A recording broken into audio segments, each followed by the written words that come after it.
and tight, can you see it? Streaming the truth live from where they decree it. Sylvia speaks, no filter, no buffer. Courtroom drama couldn't get any tougher. When the gavel's first bang, to the witness stands tears. Sylvia's lens captures all your hopes and fears. Uploading justice one trial at a time. Tuning every moment, edges sublime. Welcome to the Sylvia Show, oh yeah. She's got the inside scoop, don't you care? With every verdict, the suspense does grow. So hit subscribe, let's start the show.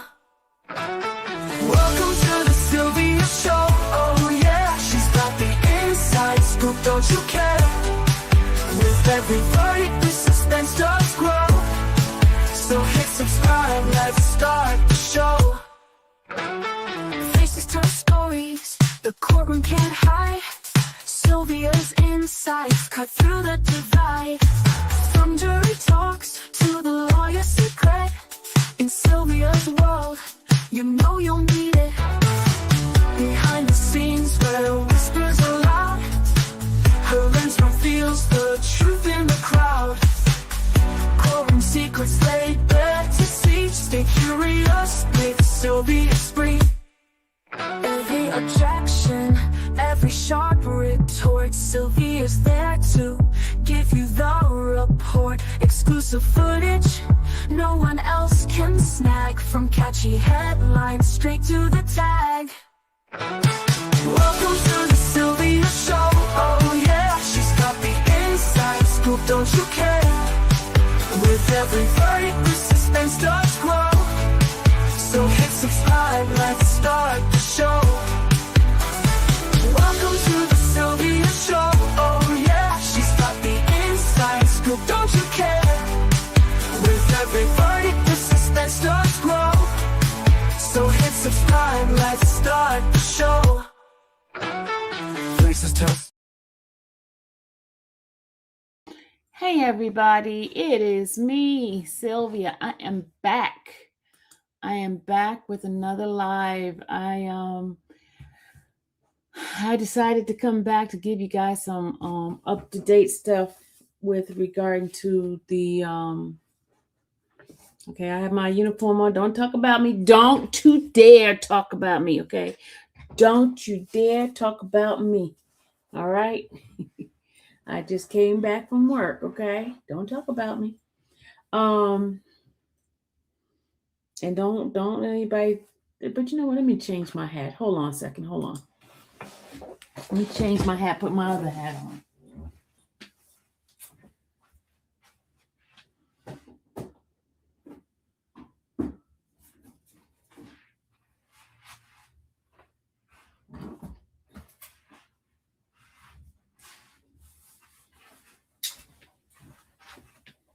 All right, I put on another hat.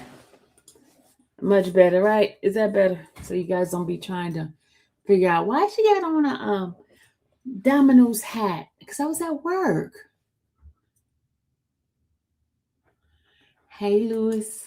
All right. Hey, everybody. Okay, so I am bringing you guys some update in regard to Lacy Boles' case. Okay.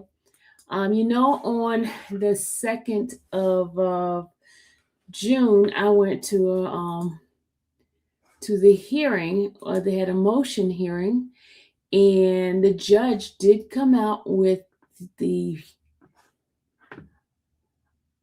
decision on those motions that Mr. Steele has submitted. First, I'm going to play the I want Dunkin' Donuts employee T-shirt so I can get hold of one. Oh Lord. So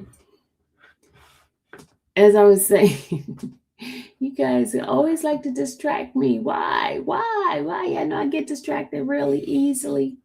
As I was saying, that he had a hearing for those motions, and majority of those motions he did get passed.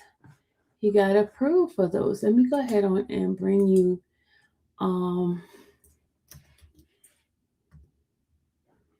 Hold a second.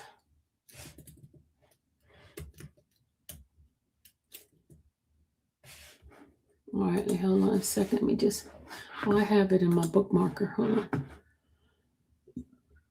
It's hot. It is hot.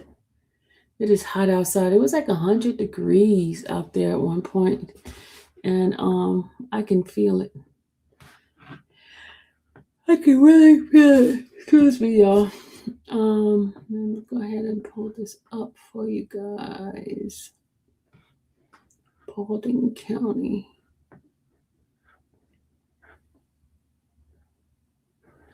I had it saved in my save thing here. It is hot in this house. Why is it so hot in here?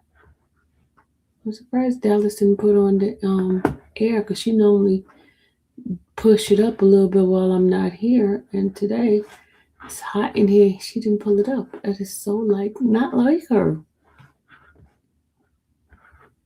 Hold on a second. Let's pull this up.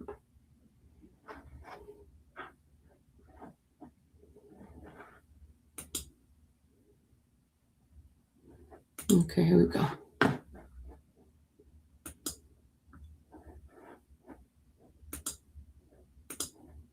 Okay, here we go. I'm telling you, it is hot in here.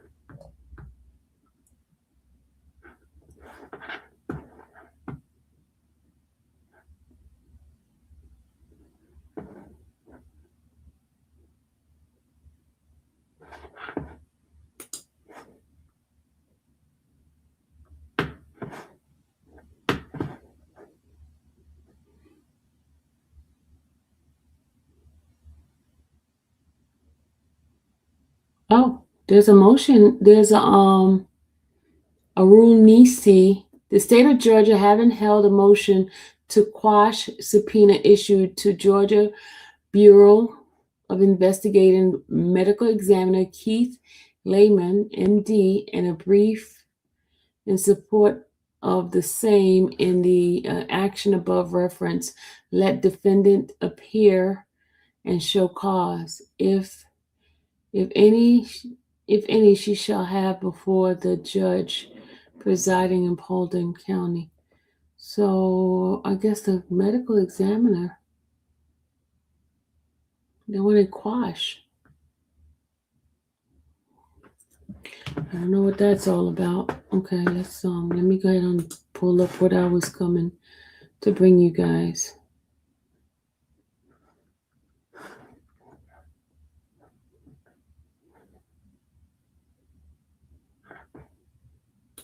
Hold on, it says here.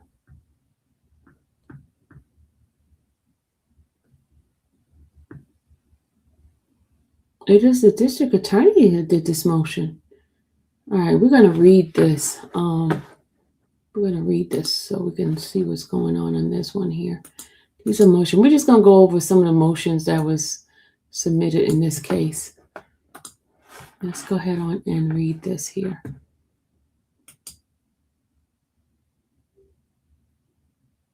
Hey, Dom.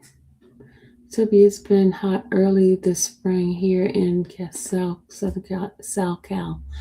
Toby, I'm moving next month. I'm living on the beach. Oh, okay. Dom moving. He's gonna be living on the beach. Okay, Dom. Beach. You gonna be a beach bum? Gonna be a beach bum for us, Dom? Okay, let me share this. Here. Let's read what's going on. All right, this was on June 9th. This is a couple of days ago, 2 days ago. It says motion to quash subpoena issued to Georgia Bureau of Investigation Medical Examiner Dr. Keith Lehman, MD, in a brief in support of the same. Now come the state of Georgia and through the undersigned Assistant District Attorney, Paulding Judicial Circuit, and files this in its motion to quash subpoena issued to Georgia Bureau of Investigation Medical Examiner Dr. Keith Lehman, MD, in a brief in support of the same. And for cause, respectfully show this honorable court the following. Okay, let's go. Introduction. Number one, the instant action has for quite some time been specifically set for trial on June 15, 2026. Number two, on June 2nd, the parties argue all outstanding pretrial motion. On June 8th, 2026, this court issued its final order on the same. On or about June 8th, counsel for defendant caused to serve upon Georgia Bureau of Investigation medical examiner Dr. Keith Lehman, MD, hereinafter Dr. Lehman, a subpoena deuce tecum, directing Dr. Lehman to appear before this honorable court on June 15th in the morning of the trial, and to bring with him certain documents, including but not limited to all correspondence between Dr. Lehman and any members of law enforcement, including the Paulding County Sheriff's Office and the Paulding County District Attorney's Office. Oh, they want the correspondence between them and the doctor. Mr. Steele is not playing. You send me pictures from your window? Hold on. Only Dom will send me pictures from his window. Hold on. Okay. Dom, you disturbing me. No, you didn't. You didn't send me pictures from the window. Okay. Let's go back. Let me put my little thing up here so people don't be trying to steal my stuff. All right, I put that up here. Okay. All right, let's go back. So they want the correspondence between the district attorney. Let's see. Okay. In preparation for the jury trial of this instant action, the undersigned has communicated extensively with Dr. Lehman regarding a myriad of issues, including his viewpoint regarding his findings in the case, his expertise in his medical education, knowledge, training, and experience, and contrary expert opinion offered by proposed defense trial witnesses. This communication has been undertaken by electronic mail, U.S. mail, and telephone. Number two, arguments and citation of authority. Information sought by defendant is protected. Protected district attorney work product. It is well settled that Georgia's discovery statute may not be interpreted as required the production of district attorney's work product. Wilson versus State. And there's a case law on that. For this reason, the state has not disclosed any communications, notes, emails, writings, charts, diagram, photograph, image, records, etc., generated in conjunction with the undersigned communication with Dr. Lehman. Can they do that? They have to produce everything, right? Mrs. Steele is on it. Don't they have to produce everything that could be helpful to the defense? That's part of Brady, right? Okay, let's go ahead.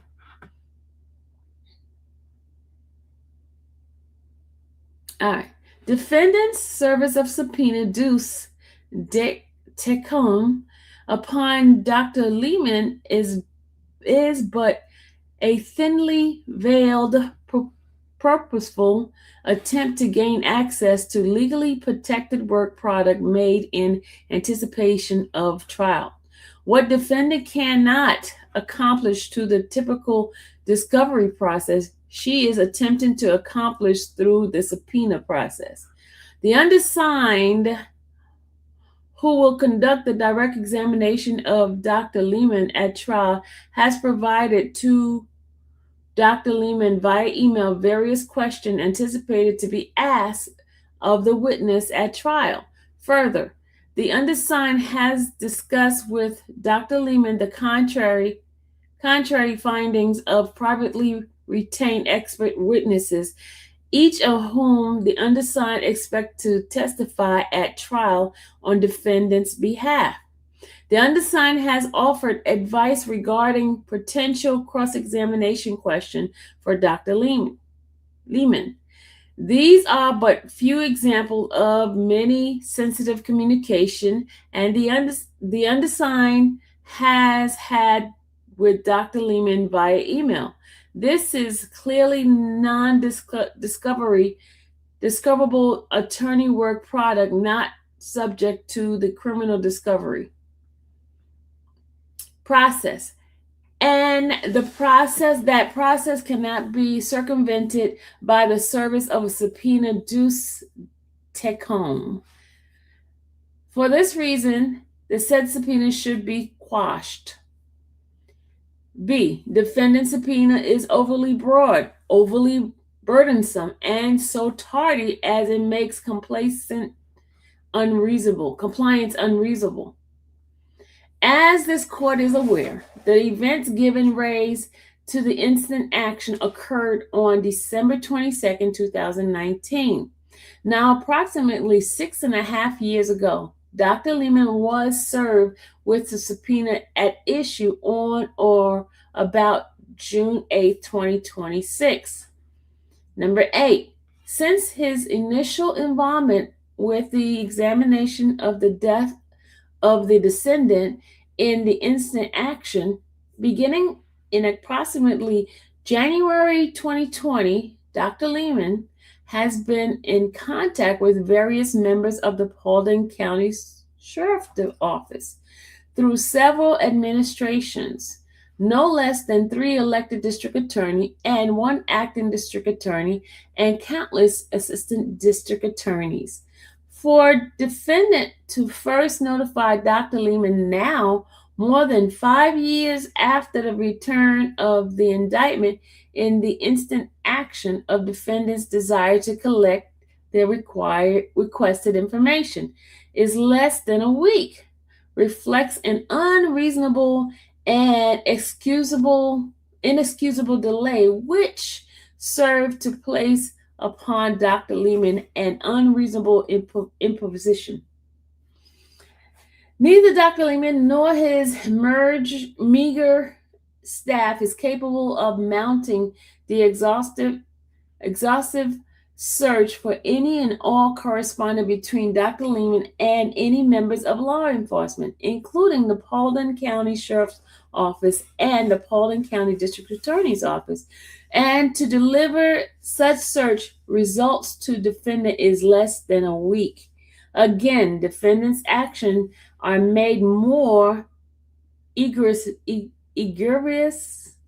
by the fact that the defendant had more than 5 years to solicit this information from Dr. Lehman. Defendant's dereliction and total lack of due diligence should not be placed upon the doctor the onus of producing such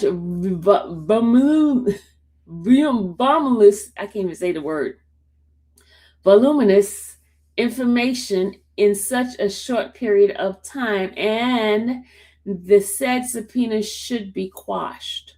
Number 9, the language of the defendant's subpoena served upon Dr. Lehman directs him to produce any and all correspondence with law enforcement. Such loosely crafted language fails to adequately tailor the subpoena to specific information sought by defendant, and instead equates to an incredibly time-consuming fishing exposition, whereby defendant holds no expectation whatsoever regarding what she actually expects and has a good faith basis to discover, but it is instead to blind stab in the dark to obtain anything that and every communication related to Dr. Lehman's examination of the case, including that which may be irrelevant and perfunctory. Such nondescript subpoena language is overly broad and should result in the said subpoena being quashed. Number 3, conclusion. For this reason set forth herein above, the state respectively move this court to conduct a hearing prior to trial on the issue of the instant motion, and further respectively move this court to quash the subpoena deuce decom issued to Dr. Lehman, respectively submitted the 9th day of June 2026. Jason Treadaway. All right, so basically he is saying the request that Ms. Boles' attorney put in, is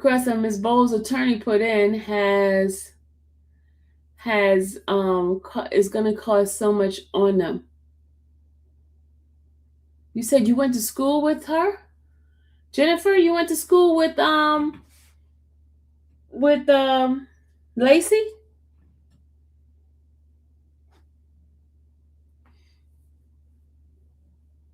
Oh, you sent me a video? Okay, I can't look down. I'm working. Wow. This is very, very serious. A lot of people coming in to the chat that are definitely close to the case and know about these individuals. Did you know her husband? Did you know Daniel? Wow, she went to school with her. That's amazing. Drop the link. Let her come up with, sir. She did not. She did not. Did you want to come up, Jennifer? It seems like Dom is trying to get you up here. I'm trying to bring out information, and Dom is trying to make it an interaction type of thing. I'm just trying to get information out to you guys before Monday comes around, so you guys will know what's going on, what happened, and stuff like that. But Mr. Dom wants people to come up. Did you want to come up so we could you want to hear? But her perspective, the case hasn't even started. How are you going to get the perspective? She doesn't even really know what's going on. Do you know what's going on, Jennifer? Jennifer, do you know what's going on? Dom, this is not perspective time. This is for me to bring out information. I'm trying to get as much information out to the folks. You know what? Let focus, Dom. Focus, okay? Focus. He's trying to run this channel program right now, and this is not the time for that. Hold on a second, y'all. Let me get the video that I want to play for you guys. I want to play this video. I should have uploaded it, and then I hope this answers Dom's question. Thank you, Jennifer, for answering that question. Thank you, Jennifer. Because Dom, for some strange reason, is trying to put you up here, and we're trying to get information, trying to get all these motions that was filed, so you guys could hear what happened. Thank you, Dom. All right, so next is the rulings that the judge has done from those motions that were submitted. Do you guys want to hear? It's okay. Hold on a second. Let me get the video. Hold on.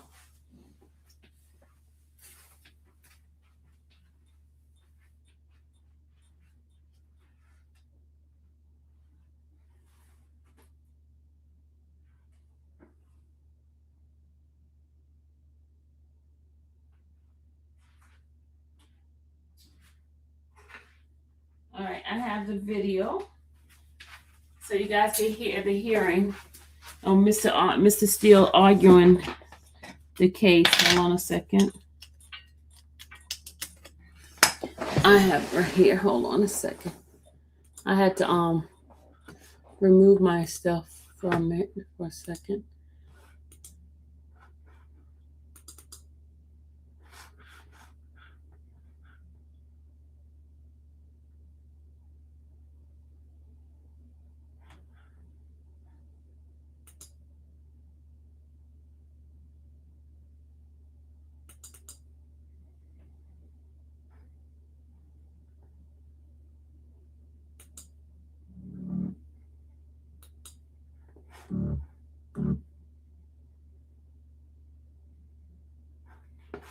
On December 22. All right, let me go ahead and play my little video first, and then I am going to hold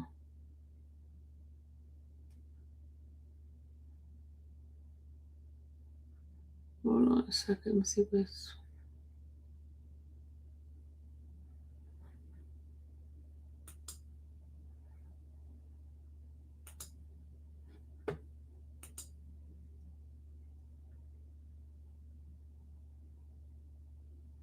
All right, I'm gonna play this little video, and then I'm gonna play the other one, so you guys can hear what the hearing that Mr. Steele did. Okay.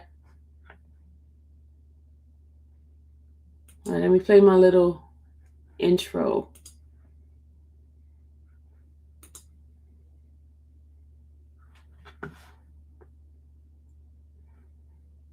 Oh no.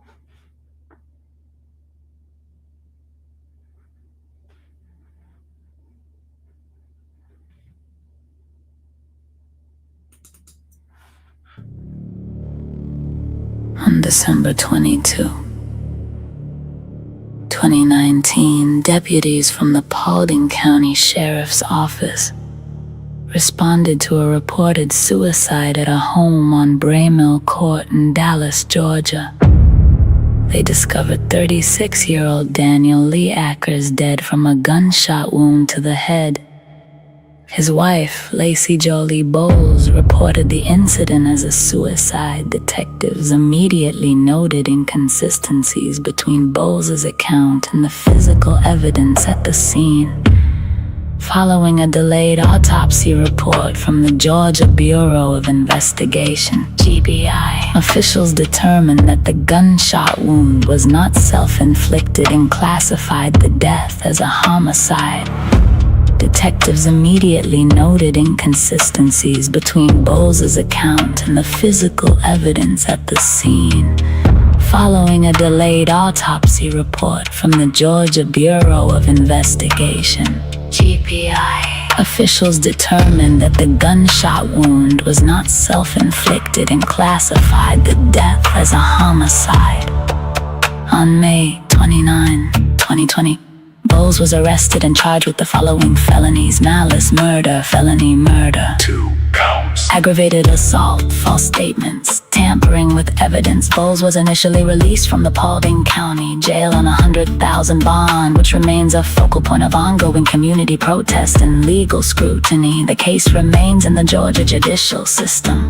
In the matter of the state of Georgia versus Lacy Boles, the prosecution builds its case on forensic evidence disproving a suicide attempt, while prominent defense attorney Brian Steele actively contests the admissibility and authenticity of key state evidence. Prosecution overview. The state's case, led by Paulding County prosecutors, centers on proving a deliberate homicide that was intentionally staged. The core theory: the state asserts that Boles fatally shot her husband, Daniel Lee Ackers, in the head and knowingly fabricated a suicide narrative to law enforcement during her 911 call. Forensic evidence.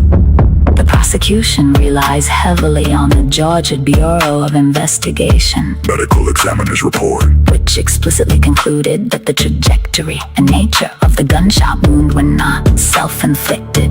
Behavioral and scene inconsistencies. Investigators note stark contradictions between Boles' verbal account of the evening and the physical layout and forensic placement of evidence inside the Braymill Court residence. criminal charges. Backed by these findings, the state seeks a conviction on multiple felony counts: malice murder, felony murder, aggravated assault, false statements, and tampering with evidence. Defense summary represented by high-profile defense attorney Brian Steele. The defense focuses heavily on aggressive pretrial litigation to suppress the state's evidence and preserve Boles' constitutional rights. Evidence suppression. Defense counsel Steele has filed rigorous objections against the admission of key state exhibits, notably contesting the authenticity and foundational relevance of audio recordings sought by the prosecution. challenging law enforcement. The defense argues that statements made by Boles at the scene have been misconstrued or taken out of context by detectives trying to force a homicide narrative. Presumption of innocence. Steele's framework highlights the lack of an eyewitness or explicit motive, emphasizing that the burden of proof rests entirely on the state to overcome a highly complex, initially ambiguous death scene. Procedural protections. The defense leverages rigorous motion hearings to ensure police investigation techniques did not overstep statutory or constitutional boundaries during the delayed investigation. The statutory penalties under Georgia law and an anticipated witness list for the state of Georgia Versus Lacy. Lacy Boles are detailed below. Statutory penalties under Georgia law. If convicted on the current felony indictment, Lacy Boles faces severe mandatory statutory penalties under the official code of Georgia. Annotated. Malice murder and felony murder. Mandatory life imprisonment. Or the death penalty. Aggravated assault. 1 to 20 years in state prison. False statements. 1 to 5 years in prison. A fine of up to $1,000 or both. Tampering with evidence. 1 to 3 years in prison. Anticipated. Witness list. The state relies on a mixture of responding personnel, forensic scientists, and electronic to establish the initial scene layout, the location of the body, and the defendant's immediate demeanor. Lit detective. To detail the explicit timeline discrepancies, the interrogation flow. Let's get started. All right. Okay, y'all. That's just a little rundown of what the case is about. I had to do it in kind of like a way that you guys kind of get a little bit of attention to it. But here is from the hearing. This is what happened on June the 2nd. Some of you guys didn't get a chance to see this, but this is what happened on June the 2nd in court. Hold on a second.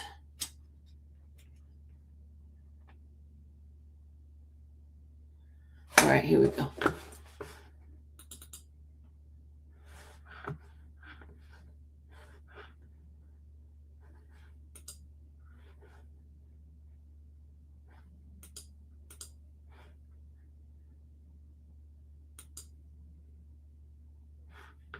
Okay, here we go.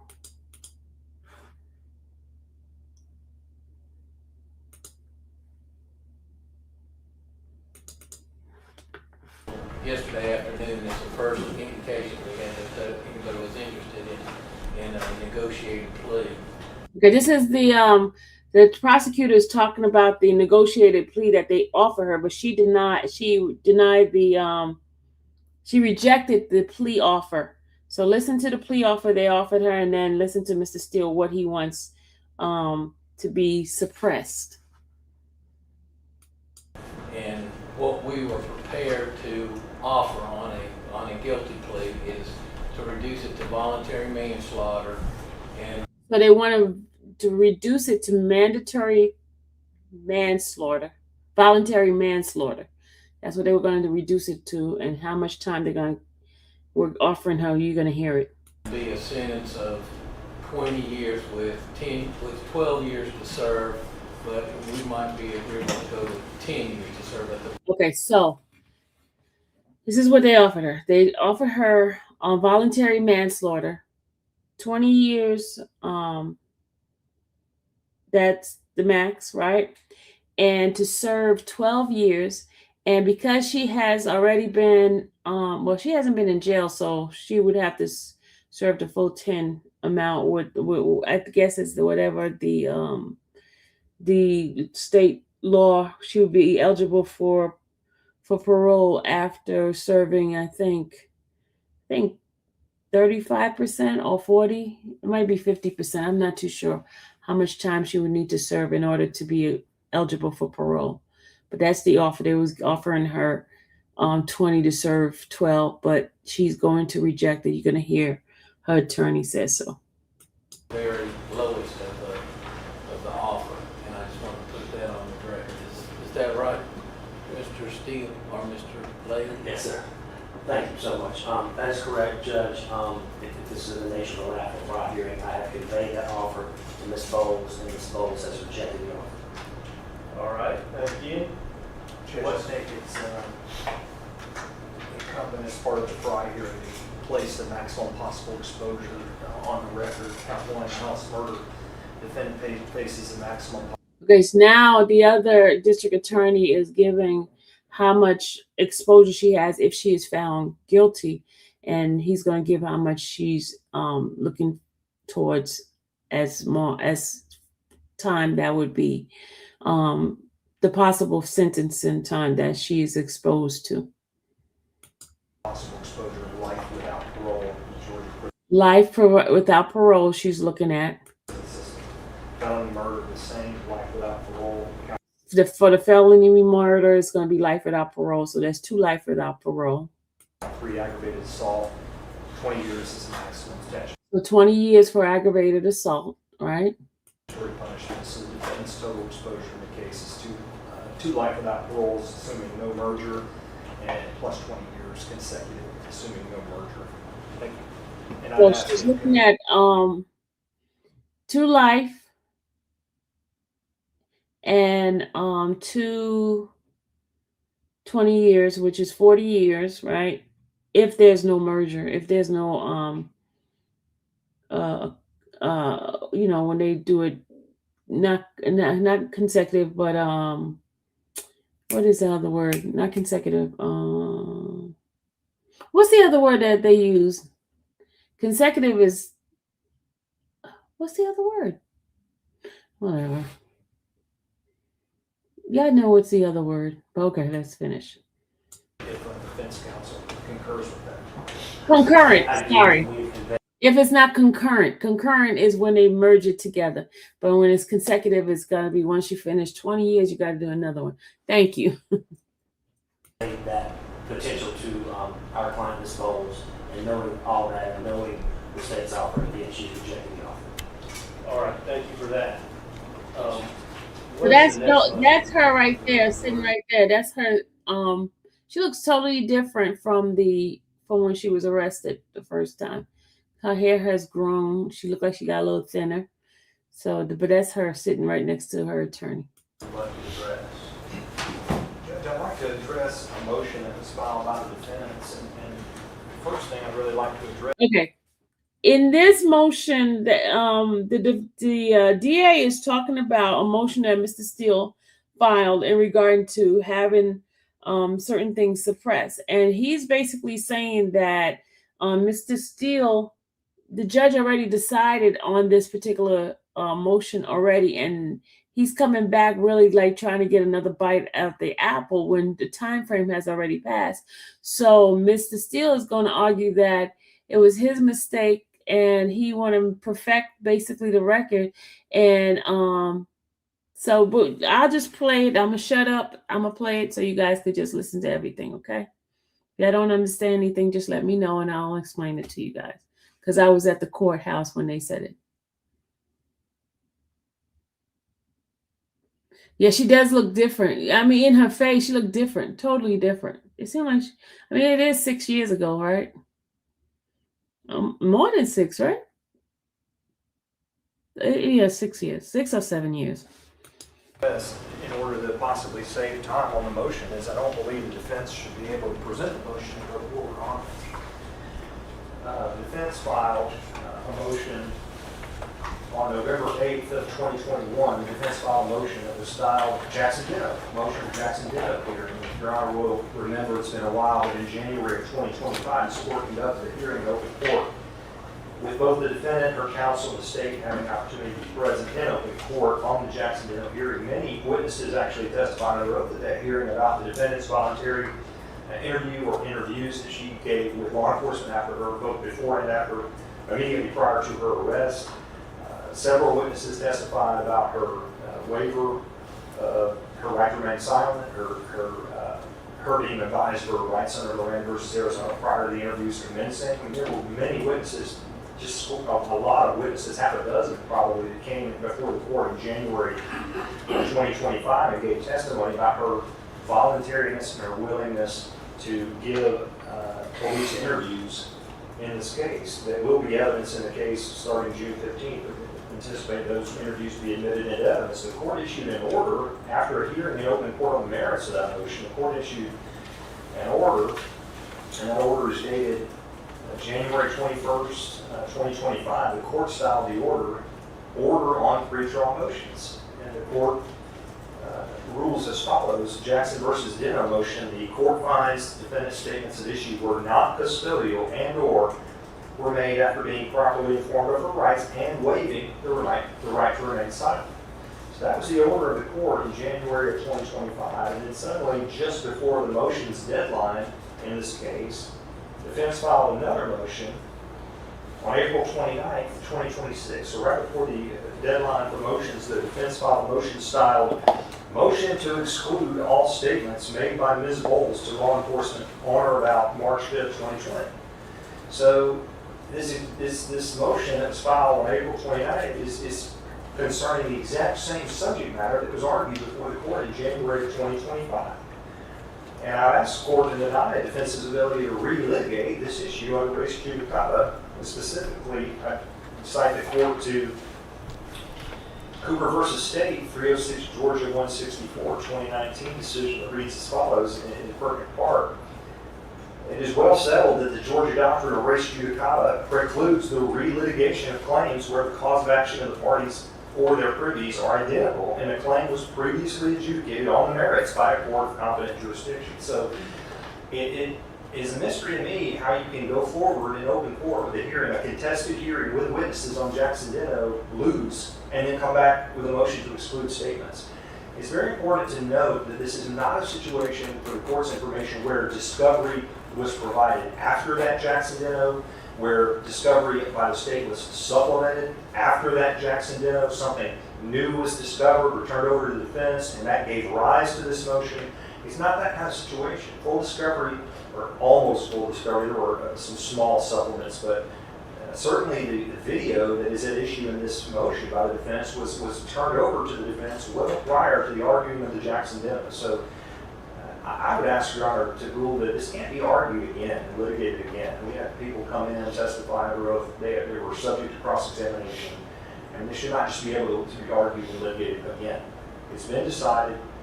Voluntariness of the statements, the defendant's right to remain silent, that is the issue that was decided under Jackson Deno. It's the issues that the court specifically referenced in its court. So it's the first time for me that I've ever seen a non-prevailing party just file another motion to try to relitigate what we've already litigated. So I ask Your Honor not to allow it to go forward. Thank you. All right, any response? Yes.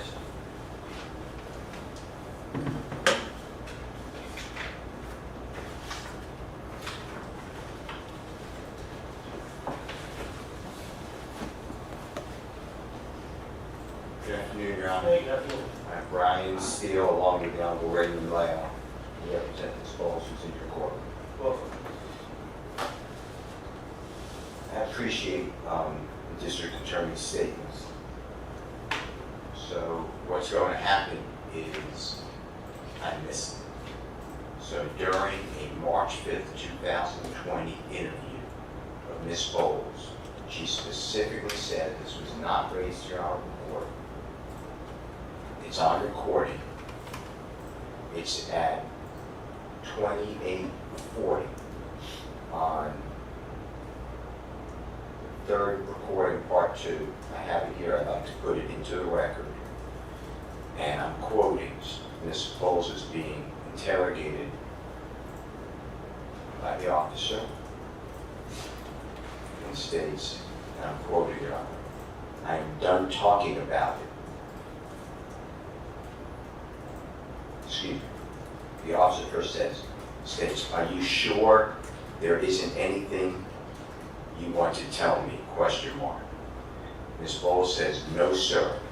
The officer said, nothing? Question mark. Ms. Boles says, no. Period. I've told you everything. More than once I have been in this room to tell you everything. I'm done talking about it. Period.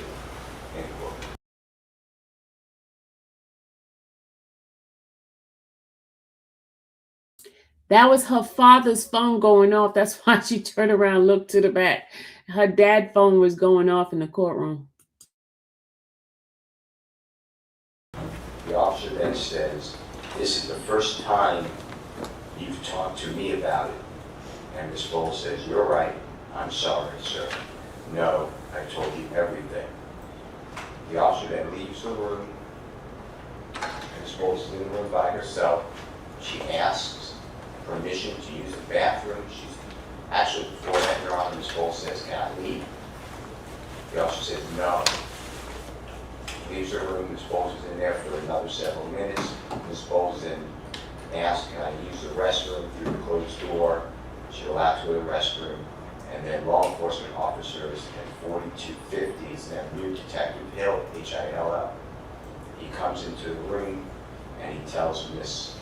Boles that he needs to talk with her.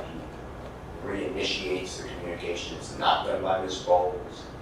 And then the officer starts talking about Ms. Boles, her background, how she was born, raised, the deceased, accusing Ms. Boles of not being truthful.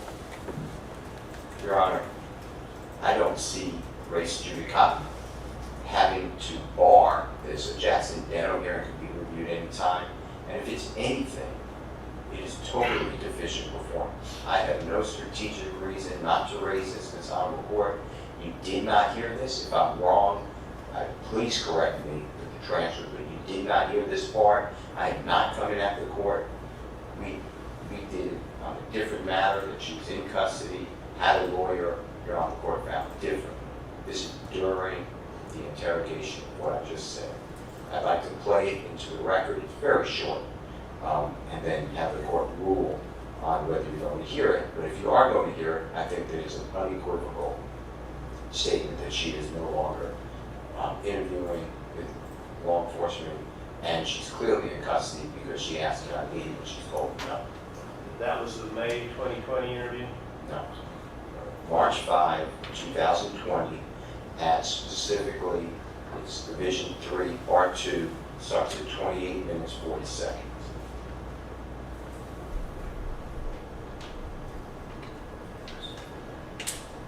Can I play it for the South Court?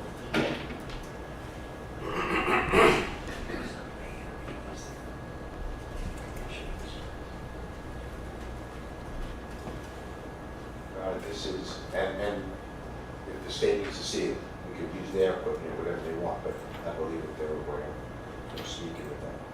Your Honor, this is going to be Lacy Boles, I call it Lacy Boles interview part 3, excuse me, interview 3, part 2 of the interview. Could you just mark it, please, with some kind of Yes. sticker, since it's going to be entered in?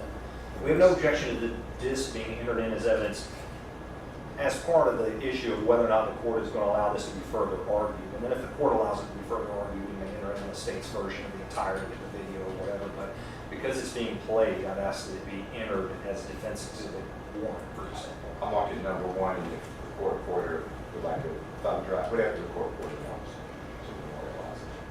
And I can put it in the entirety of the defense. Can I play it now? Yes.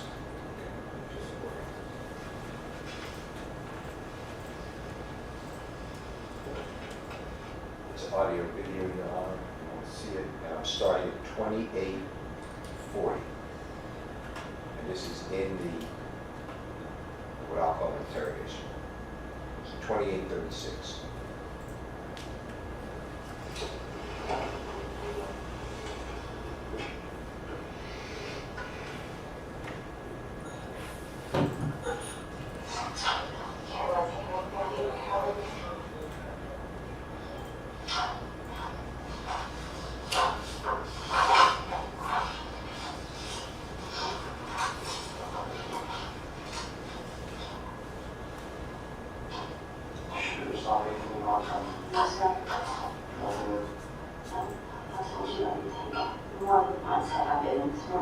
To tell you everything. I'm done talking about it. First time you talk to me. You're right. You're right. So, I'm sorry. No, I told you everything. Thank you.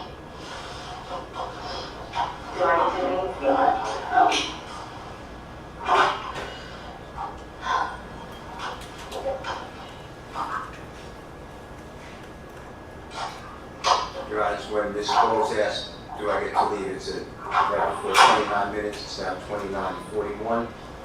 And really, nothing goes on for another 11 minutes if I can fast forward it, otherwise I can play it for I mean, we stipulate that after that point, further interview commences and further responses are given. I don't see the relevance of playing those further responses and questions. We know that further interview commenced after that time. But the crux of it is whether or not she moved the right to remain silent at this point. All right. If that's able to be argued and considered. It's at 40, if I can profit, but I can play it. Ms. Boles asked to use the restroom. She's told to hang tight. Can't leave the room, that's why I want to do that. And then at 42:50 is when a new detective, Detective Hill or Spell, re-initiates the interrogation. So Stipulate to all of that as being true. okay, that's fine. Then I'm going to, and we'll make sure we get the court order. Today's date, Ms. Boles, no, we don't. Shut it. If Your Honor needs to hear it again, though, I promise you, I quoted accurately. It's the officer saying, I'm just, if you need it. Again, are you sure there isn't anything you want to tell me? Ms. Boles answered, no, sir. The officer said, nothing. Ms. Boles said, no, I told you everything more than once. I've been in this room to tell you everything. I'm done talking about it. The officer said, this is the first time you've talked to me about it. Ms. Boles said, you're right. I'm sorry, sir. No, I've told you everything. And then the officer gets up to leave, and Ms. Boles asked, am I free to leave? And he said, no. All right, well, let me look back, see if I can figure out what we heard last year.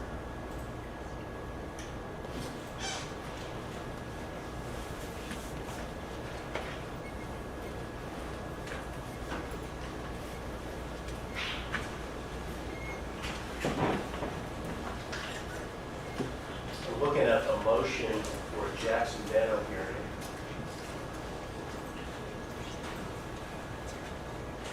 Looks like filed November of 21. Is that right? This was filed in judge. I have it as November 8th, 2021. The motion Okay. was filed, and then January 14, 2025 was heard. And then, yes, it's kind of hard for me to read that stamp, but that must be accurate.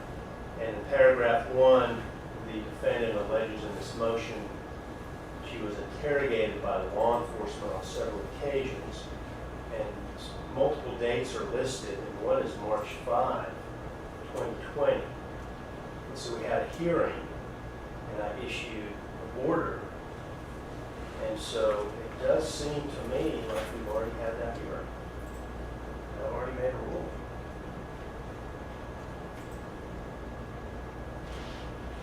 And you're asking me, Mr. Steele, to hear it again? Not accurately, no. I believe, and please check the memory and transcripts, but I believe I never raised this to your court. So I don't believe I properly tabled this issue. I think I missed it. My memory is I missed this. I'm getting ready for trial. You see, I have a duty to raise it with the court. I believe it's an unequivocal statement of I'm done talking. That means that there should be no more interrogation by law enforcement. So if we go through the trial, and God forbid there's a conviction, I am stating for the record that I am deficient. There is no strategy in trying to get in the balance of her statements. So I'm trying to raise it now, which is what the courts want me to do, so I don't waste everybody's time. And I'm raising it now, and I think that it's a clear issue that through no fault of the prosecution or your court, you did not hear it previously. But if I sit here and don't raise it to you, I think I'm not following what we're taught to do. I'm just setting up error, which I am not doing. I'm trying to cure it now.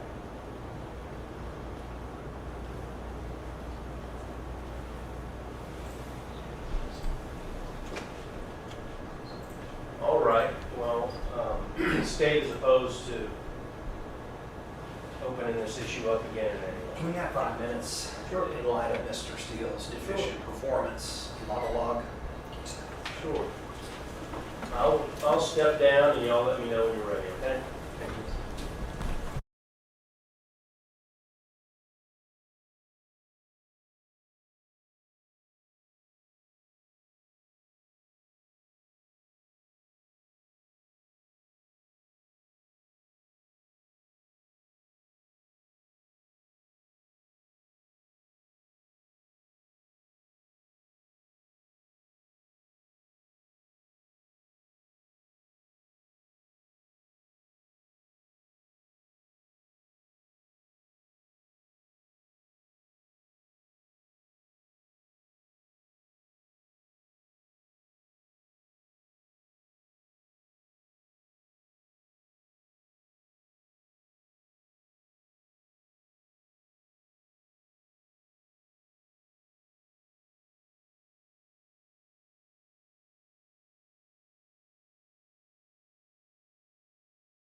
About it, it clearly refers to both sides agree, or at least the witnesses agree, I agree. Bringing back this, death, and then Ms. Boles, asked, and the court needs assistance, headphones are ready. Do I get to leave? The answer is no. Detective said today, not free to leave. She was not free to leave at that time. And then that would trigger no more communication or interrogation. Yet, as you continue on, State's Exhibit number 1, you will see that the next officer continues the interrogation and initiates the interrogation. That's unlawful, and it must be suppressed. You could look at every case, but State versus Lee, L-E-E, it's 323 Georgia 704 927 Southeast 286, decided March 3rd, 2026.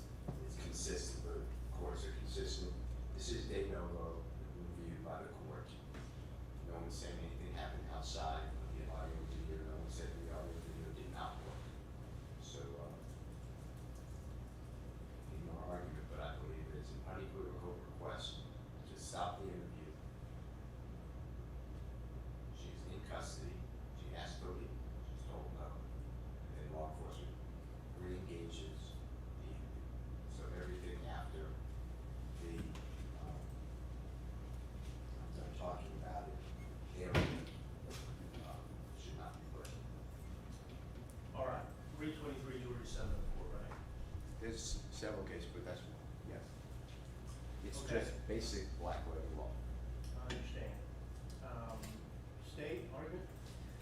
May it please the court, Your Honor, I do agree with Mr. Steele that there must be a clear and unequivocal invocation of the right to remain silent. That's what the case law says. That's to be clear and unequivocal. If you look at the video, around 28 minutes and 40 seconds, Judge. It is kind of hard to find if Your Honor goes to look for it. It's video number 2 on State's Exhibit 1. It's the second video on there of 3. It's so large they had to break it down into sections. So it's video number 2, State's Exhibit 1 at the 28-minute, 29-minute mark, 28:40. Detective Hardy confronts the defendant and says, I don't believe what you're telling me, something thereabouts. And she says, well, it's the truth. I've told you several times, I've been in this room several times, I'm done talking about it. And she becomes exasperated, she becomes emotional, I'm done talking about it. He says, well, you've never talked to me about it at all, because it's the first time he's ever talked to her in the investigation. She immediately regains composure and says, you're right, and continues on with the interview. And then another detective comes in, and they continue on without duress, without coercion, without promising leniency, hope of benefit or reward, without fear of retribution for invocation of rights. So this is not a clear and unequivocal invocation of the right to remain silent or of an attorney. I don't think coercion, threats of harm, or hope of benefits really an issue here. It's really just the invocation of right to remain silent. And I urge the court to rule that was not an invocation of the right to remain silent as much as it was just an exasperation of a person who was momentarily overcome by her emotions. I'm done talking about it, just as an exasperation. At no time, if she had said, I'm done talking to you, then we'd be having a different argument here. Or I'm done with this interview, I'm done with this, or something like that along those lines, and maybe we have a close argument. I'm done talking about it, just as an exasperation. That's not an invocation. And I'd ask the court to find that she freely gave that interview without hope of benefit or leniency, promise of reward, hope of reward, without fear. She was not in custody. She came there freely.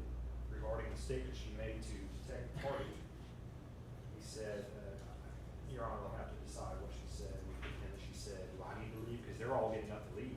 Wicks and Hardy were getting up to leave. She said, do I need to leave? And they said, no, just hang tight. And they just had to see whether or not they were going to commence further interviewing or not. So I asked the court to deny the motion. And the rule that the state has the proper of the evidence proven that the interview was freely and voluntarily made, and that the defendant waived her right to remain silent as the court did in serving the ruling. Thank you. Right, thank you. I'll issue an order. Next motion. We have kind of a quick one. The state served upon the defense a picture in life of the decedent, Daniel Akers. Defense objects to the use of that picture in life at trial. That picture was, at the time we served it on the defense, it was the only picture in the possession of the state, and it does depict the defendant as a child. He was looks to be about 10 years old, 12 years old, something like that. And we would have submitted that picture to prove a very critical, important element of the case, which the defense is aware of, that the decedent was right-handed.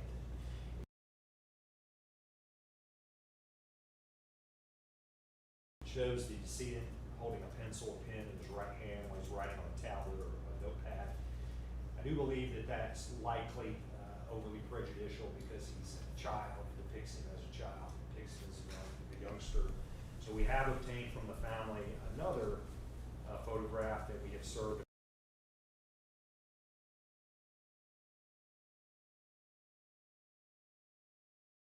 upon the defense. Picture in life of the decedent as an adult. I'll just move to admit it. I'll show opposing counsel. Just for, I don't think it needs to be admitted, but I think the court does need to see what we're talking about. So I'll just mark it for demonstrative purposes only. States Exhibit 3 for the purpose.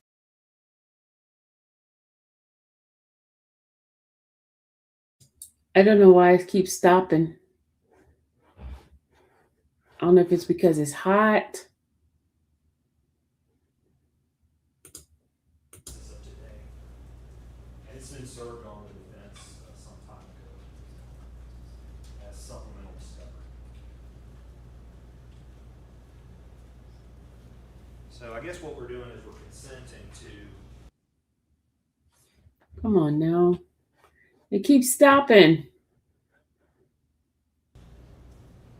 Just for demonstrative purposes, States Exhibit 3, we're consenting to the defense motion about the decedent depicted as a young preteen, early teens. May I approach you on it? Yes.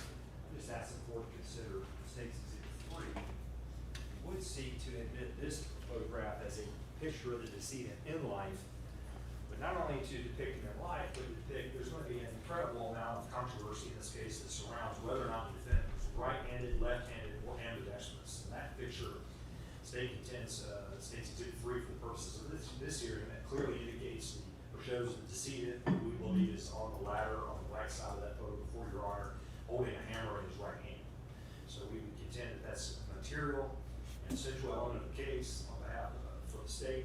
We contend it's relevant on behalf of the state. And I know in speaking with the defense counsel trying to work out the issues involving the decedent as a child, I know they're still objecting, it's my understanding, still objecting to the admission of this picture rather than just hash it out on the day of trial. We'd rather just have a moving on it beforehand. So I I guess we're partially, or we're totally consenting to not using the child photo. I agree it's probably overly prejudicial. But now we've come into contact since that objection. And we've come into possession of another picture that we do believe is not overly prejudicial and relevant and material essential to a contested issue in the case. Thank you. All right, any response?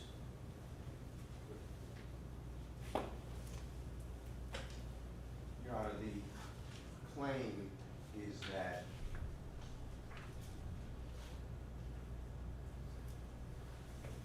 Ms. Boles tells law enforcement that the deceased is ambidextrous. So we are going to reject what's now states exhibit number 3 for purposes of this hearing. I don't think there's any probative value to show at one moment in time a person is ambidextrous holding something in their right hand.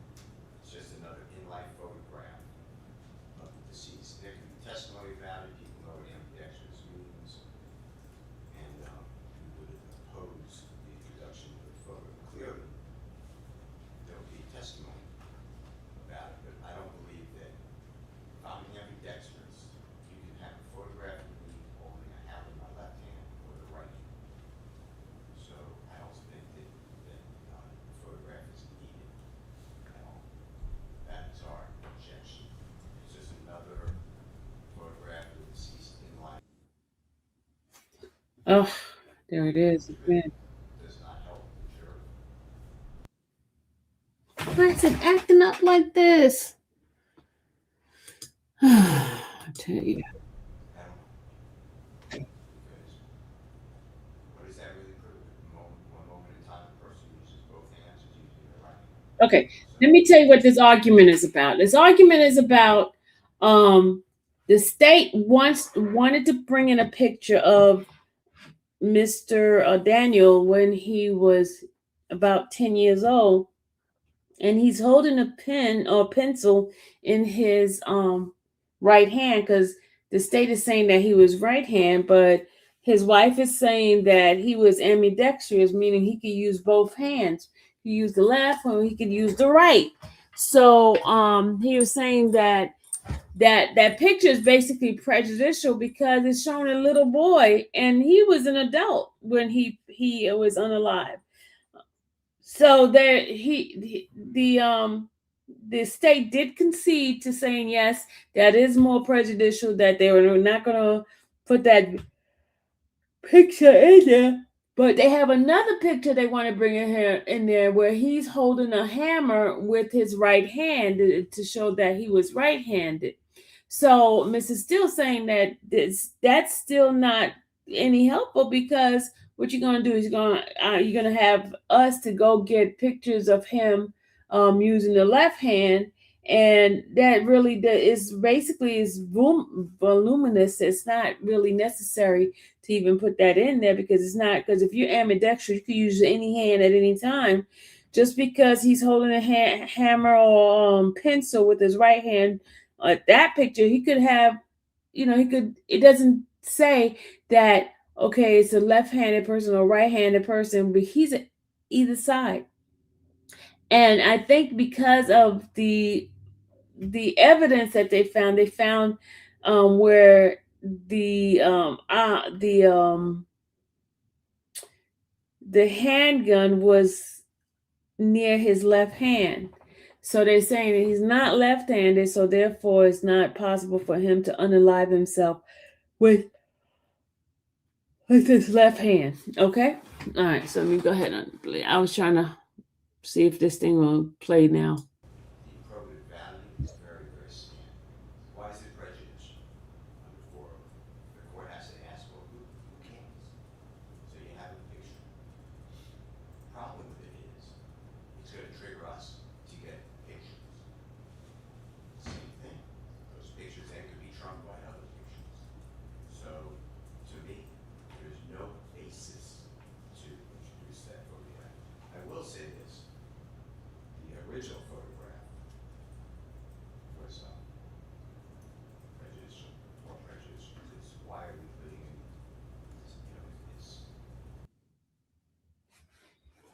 in, it's terrible now. This Boles feels worse. It's acting up. I don't know why it's acting up. It's right. It's buffering. Father of your children, why are we putting in any photographs that show this issue which can be discussed? It's cumulative. I don't know why it's keep doing that, y'all. I guess this thing is tired. It's probably hot and it's tired. Let me play it again. Hold on.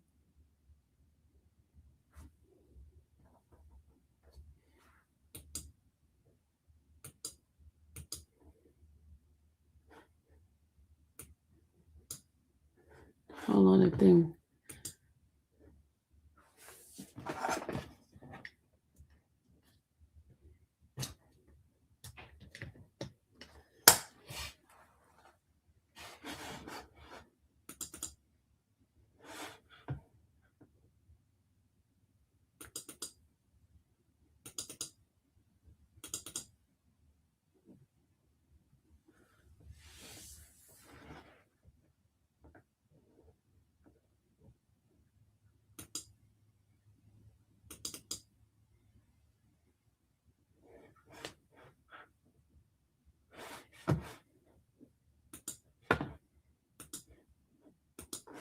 Let me see if I can play it here better.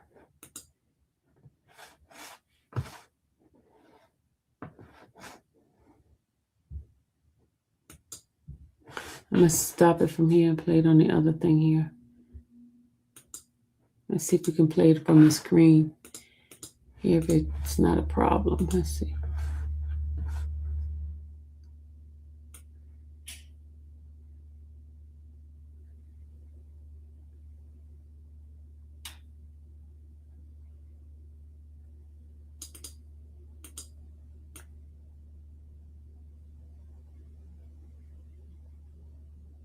Is this the part? Let's see, this might not be.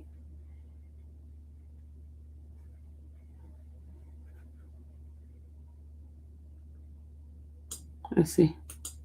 Sorry about it, people already have objections movements and would oppose the introduction of the photo. Clearly, there will be testimony about it, but I don't believe that I'm ambidextrous.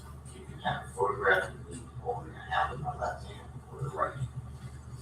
So I don't think that the photograph is needed. That is our objection.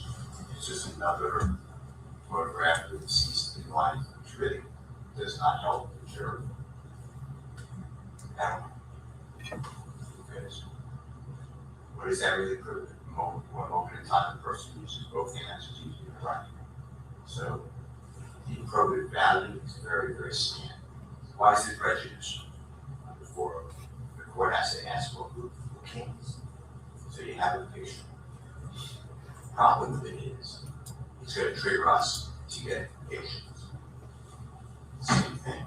Those pictures then could be trumped by other pictures. So, to me, there's no basis to introduce that photograph. I will say this. The original photograph was prejudicial. Or prejudicial is why are you putting it? It's terrible to have this Boles feels worse to him. This was the father of your three children. Why are we putting in any photographs that show this issue which can be discussed? It's cumulative at best. I answer this. I just another word of response. I actually kind of agree with what Mr. Steele is saying, because what he seems to be saying is it should be considered by the jury for the weight of it, not the disability, for the weight of it. They can put any weight on that picture or zero weight. That's up to the collective minds of fair and impartial jury members. And we're not shifting a burden of the defendant to do anything. If they choose to produce evidence that shows this man holding a hammer in his left hand, or a pencil, or a pistol, or whatever in his left hand, that's up to them. They have the right to produce evidence and the right not to. But this is a crucial element of the case. I'm, of course, not familiar with the facts of the case or the allegations of the case, but the weapon we anticipated would be shown beyond a reasonable doubt at trial. The weapon used to kill Mr. Akers was found right under his left hand, almost in contact with his left hand, and so he can't go find a resting place in his place of death. So it would appear to, or can certainly be argued that the left hand was used for this defendant. If you believe this is a suicide that was done by his left hand, if you believe it's a homicide that was placed by his left hand, by the defendant, but what hand he used as his dominant hand is going to be an incredibly important part of this case, hugely important. And there can be testimony about whether or not he was left-handed, right-handed, or ambidextrous, but a photograph has no bias at all. It just shows what it shows. And if there's 50 other photographs that show a hammer in his left hand, fine. But this is the only photograph I have that showed the guy was left that was right-handed. And I think that should go to the weight of the evidence, not the disability. The court should rule that the jury can consider it for whatever value it has. Thank you. Anything else on this issue? No? On behalf of Ms. Boles. I tend to think it comes in under Rule 403, based on what I've heard. The state will have to lay a proper foundation. Will you draft orders? I guess the order would consent to their motion for the child photograph, but we can draft an order.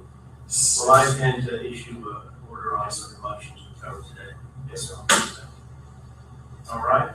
There are some motions, surprisingly, that we agree on, so we can take those up. Their defense filed a motion. There was a guy in Ohio who took a look at the 911 tape in this case. He gave certain opinions as a retired police officer. He gave certain opinions on what the 911 statements meant, the victim's voice on the 911 tape, things she may have said in response to the 911 operator, things like that. The defense is moved to exclude that. We're not calling that witness, just for the record. His name is Tracy, I think it is with a CY, Harpster, Harpster. We're not calling that witness to testify about anything in this case, so we would consent to that motion. Okay, thank you. The phone again. Everything else, I believe. His phone went off again. Knock out. Oh yeah, there was a DNA motion, that's right. So the defense also, I guess, filed a motion for, I think it was titled style, something like a motion to receive or take possession of all DNA evidence in the case, something like that. Anyway, it's a defense motion that upheld, here is motion for DNA testing and results. That motion, Judge, we've turned over all the evidence in this case as we have it as of June 2nd, 2026. We turned over all the evidence we have in our possession. I turned over all the crime lab evidence to the defendant, all the reports, all the records, all the testing, all the scientific reports. We don't know of any outstanding DNA. There were multiple swabs taken from the defendant and from the decedent, but I don't know of any outstanding DNA evidence. We turned everything over. If some kind of evidence like that materializes, we'd certainly give it to the defense. I don't anticipate that. There's no testing that's ongoing or being undertaken of any kind. So that's the state's response to that motion. Do you want to say anything on that motion? Your Honor, I just ask you, granted, we don't have it discovered, I just want to make sure that there's nothing there to state, this overlooked, I'm not saying intentionally, but overlooked. Also, Your Honor, on the issue dealing with the Lieutenant Harpster, Harpster, that was entitled motion number 11-2, filed April 29, 2026, that was conceded, consented to, whatever the right word is, I heard Your Honor before to say something like, okay, so I assume that. Correct. Yes, Your Honor, that's all on that. Now, if we can look at motion eliminating number 4, that's kind of a quick one. Happy anniversary, Rosie. Motion eliminating number 4. Don't think that'll take long to argue. What that says is, it says basically the defense is moving to exclude any and all reference to bad character, prior gun violence, shoplifting warrant, and or drug use by Mr. Boles and or James Pogue, POAG. If Your Honor may remember, it's been a long time, the first interview was played with this defendant. There was a shoplifting warrant, I think it's a misdemeanor shoplifting warrant out for this defendant when she gave her first interview. And upon the conclusion of that first interview, she's actually taken into custody on that warrant, that open warrant, and arrested process. I think that case has long since been disposed of. We are going to redact the portion on her first video interview with law enforcement where they talk about, I think at the end, she says something, okay, are we done? Am I free to leave? And they say, well, no, you've got a warrant out. You have to take the custody.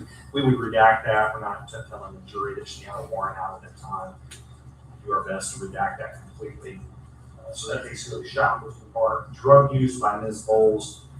We do anticipate that the unfettered admission of evidence would show that she was using drugs, illegal drugs around this time, but it's not admissible. We're not going to go down that road. Unless that door is open, and the way it could be open is we've received an expert report from Dr. Matthew Norman, forensic psychiatrist in Atlanta, and he's moving, I guess he's being used at trial to suggest that this defendant's use or chronic use of benzodiazepines affected her ability to recall and affected her memory. So if there is extensive testimony from Dr. Norman about this defendant's use of benzodiazepines as prescribed, and how that may have affected her memory and recall, then I believe it is relevant for the state to inquire about how the mixture of prescribed benzodiazepines could have affected her memory and recall when they were mixed with illegal drugs like methamphetamine. So I think we'll just have to wait and see if the door is open on that. We certainly don't intend to portray her as a drug user or an addict or narcotics user, but that door is I have reason to believe that could be open based on Dr. Norman's testimony, depending on what that turns out. Regarding, it says bad character, obviously we know the rules of character evidence. We're not intending to breach those rules. And finally, there's mention by the defendant. And as far as, I'm sorry, before we leave the drug use, they're also lumping in this witness named James Pogue. We do anticipate calling Mr. Pogue as a witness. It will not be, we will not elicit testimony of drug use by him or the defendant and/or the defendant. So we don't anticipate that being a problem. We're going to stay away from this defendant's use of drugs in this case until such time as the door may be open. But we don't anticipate asking Mr. Pogue any of that. And the only thing that really remains as a sticking point on this motion is gun violence. I've talked to the defense about this before. There was an incident where there was apparently a get-together or a party at this house where Ms. Boles was located at some point, and there was people on the back porch, the deck, and we expect the evidence to show through multiple witnesses that there was some kind of a disturbance. Somebody made a noise or shook the deck, shook the support beams of the deck and caused it to vibrate or shake, and everybody there, or many people there, got scared, including Ms. Boles. And her response was to go inside the home where this was, but it was her home at the time, to go inside the home and come out armed with a handgun and to confront whoever may have shaken the support beams or rattled the deck boards or whatever. They thought it was, talking with these witnesses, it's my understanding, they thought it might be some intruder or some stranger. Ms. Boles retreated inside the residence, came out armed with a handgun. Well, I think that's relevant to show she has the familiarity to handle firearms. This is a firearms death. It's uncontroverted that this is a firearms death. It's just who caused the death. The only issue for the jury. It's not a what is it, it's a who done it. So we think the use of firearms, the familiarity with firearms is relevant for the jury.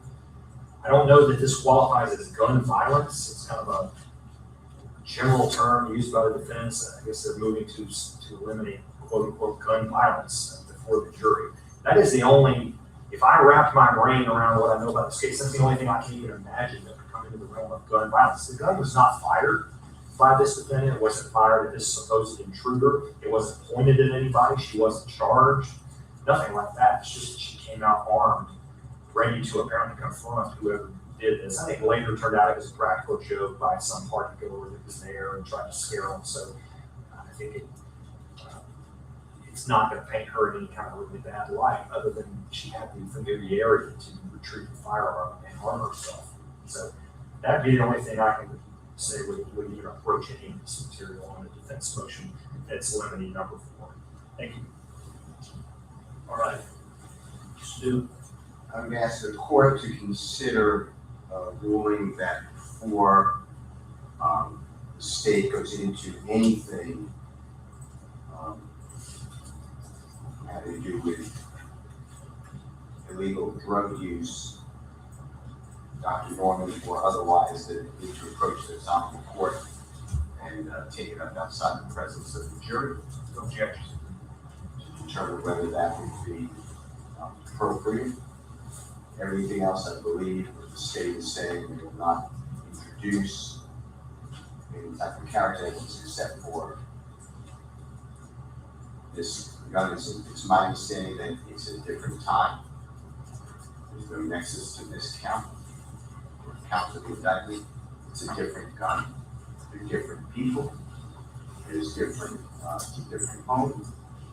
And it's justified because somebody believes it's an intruder. So I don't understand why we are putting in that person. I mean, I do that. Go into my house, get a gun, and come outside when I think there's an intruder. And now all of a sudden that's when my murder case. So I asked the court to exclude that, unless and until obviously there's more during the trial rolls out, and the state believes that it becomes relevant.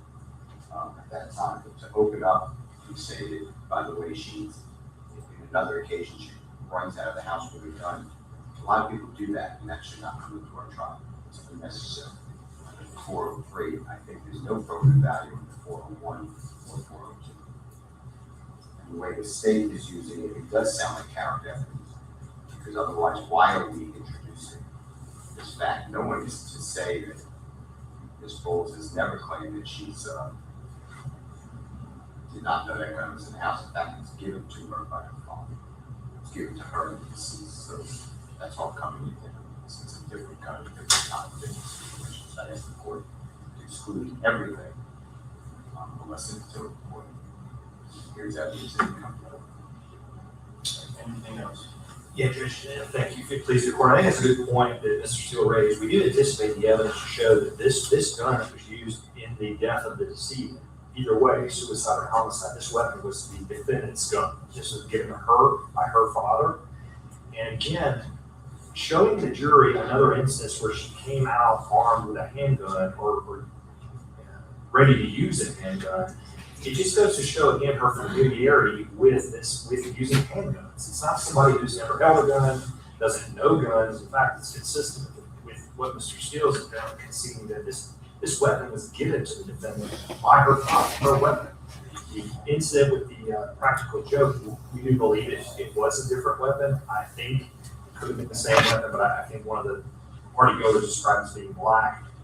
The weapon killed the deceased was silver plated. But I think it's relevant. Again, this is going to a lot about the weight of the evidence, not the admissibility. Obviously, Morgan County, there's going to be a lot of people, if not everybody on the jury, that owns guns. And this can be explained away concerning the weight of the evidence. Hey, so what?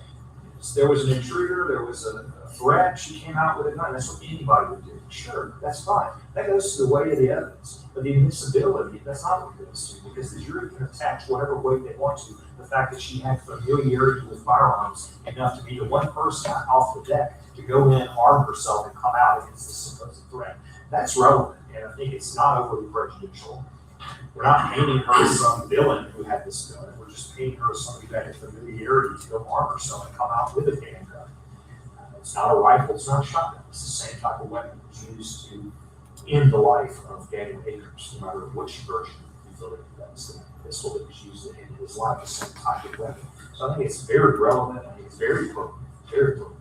And I'd ask that Your Honor just allow it to be viewed by the jury for whatever weight they attach it, which could be 1% or could be 99%. That's up to them. Thank you. Anything else on this motion? Unless you need anything further, no. Okay. I don't, I can see some relevance. I don't think it's bad character for someone to have a gun if they're for free.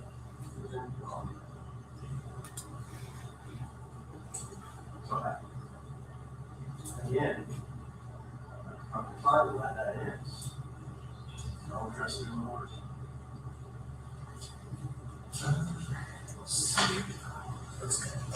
Yeah, we have another quick motion, Judge. It's the Your court rule. Sorry? Your court rule. Did I rule? I didn't hear. I said I'm inclined to let that in, but I was addressing it in the order. Judge, we take another one that's pretty quick. defense motion in limine number 3. So this is an interesting motion. The defense is moving the state or asking the court to limit the state, to order the state, not to be able to admit into evidence that Dan Akers, quote, was the type of person he was not the type of person that would end his own life. Hey, he's just not that type of person. He's not the type of person who commits suicide. I mean, I agree with that motion. So you won't see the state in this trial ask any witness, any state's witness or defense witness, hey, was Dan the type of person who would end his own life? We're not going to ask that. Nobody could get inside the mind of Daniel Akers on December 22nd, 2019. Nobody can get inside his mind. We don't know that. So nobody else could know that. So we're not going to ask people, was he the type of person that would end his own life? No, that's not an appropriate question. We're staying away from that. But we do plan to ask, were there times you saw him deeply depressed? What type of person was he? What was his personality? We expect the answers. He was upbeat. He's a jokester, prankster, always looking at that glass half full. We expect answers like that because we expect that's what the type of person he was. Did he ever approach the issue of suicide with you in your conversations? And these are people that worked with him every day. We had coworkers, we had family members, they're close family members. Did he approach to you that he had been so depressed that he just couldn't get over it, and he saw no outcome, or no way out of this depression? And we expect the answers to those questions to be no. So while no one can know what was in his mind on that particular night, the last night of his life, I do believe it's relevant to ask witnesses who knew him very well whether or not he expressed deep feelings of sadness, being overcome with grief, inability to move forward, whether or not he ever brought up the issue of suicide with his coworkers or family members. And I think that's different than asking somebody, was he the type of person who killed himself? And again, let's just say I asked one of his coworkers, hey, you guys talked all the time, is that right? Yeah, we talked all the time. Every day at lunch, we would talk. We love the job you guys for years. Did he ever talk to you about suicide or being overcome with grief or deep depression? No. Cross-examination would be, well, you don't know what he was feeling. You don't know what he was going through. Sometimes men don't want to share that. Isn't that true? And things like that. So again, weight of the evidence. This is able to be addressed in cross-examination. But it shouldn't be held to be, this area of questioning shouldn't be held to be completely inadmissible because it has some value to the jury, at least I believe it might. And I think it's certainly relevant. The defense theories of the case is that this was a suicide. So our theory is it's a homicide. So it's certainly relevant. This is the core issue of the case. It's not who did it, it's what happened. What was done, not who did it. I mean, we know the man died. It's just, was it a suicide or a homicide? And I think his approaching these feelings or expressions of these feelings of sadness, grief, depression, suicide as a topic are relevant to that issue. And I think the court, I respectfully ask the court to allow it in. But I do agree with the specific nature of the motion. We will not ask if he was that type of person, whatever that would be. Thank you. All right, defense. We'll rely on the rules of evidence based upon the prosecutor's statement to the child report. I don't know how many of those statements come in. So I don't believe it comes in at all. Okay, I'll address the motion and the order on the motion. Next. There's another quick motion. And just to be clear, everything would be hearsay from what the prosecutor just said. I assume the court would understand when I say a lot of real evidence, but the court seems like he's shaking his head. But that's what, you get into conversations. I'm shaking my head. And the person's not here. So that's fine. Hearsay. Hold on a second. Mr. Steele said the judge was shaking his head. The judge was like, wait a minute, I was shaking my head? I was kind of funny on that one. Here's why. Hey, did Dan ever tell you he was going to commit suicide? That's hearsay. Did Dan ever bring up the topic of suicide? Did you ever hear Dan talk? Did you ever hear Dan? Did the conversations you had with Dan include deep depression, feelings of grief, sadness, overwhelming despair? Those are topics. Those aren't, what did he say about that? Those are topics of conversation, not specific statements. The only thing banned by hearsay are statements by the out of court declarant. not topics of conversation. Hey, you guys have lunch every day at Piedmont Hospital where he's a sheet metal worker. Did you ever talk about suicide with Dan? No. Did you ever have cause to believe that he would take his own life? No. Not was he the type of person who would commit suicide based on knowing him. Not that. Did you ever talk with him about suicide, his happiness, his despair, his level of grief? Did you ever talk about those things? And then I would not go further. Well, what do you say? Because it's hearsay. But whether or not these topics, these general topics were discussed, is not hearsay. That's relevant. Thank you. All right, thank you. There's another pretty quick motion. Let's see.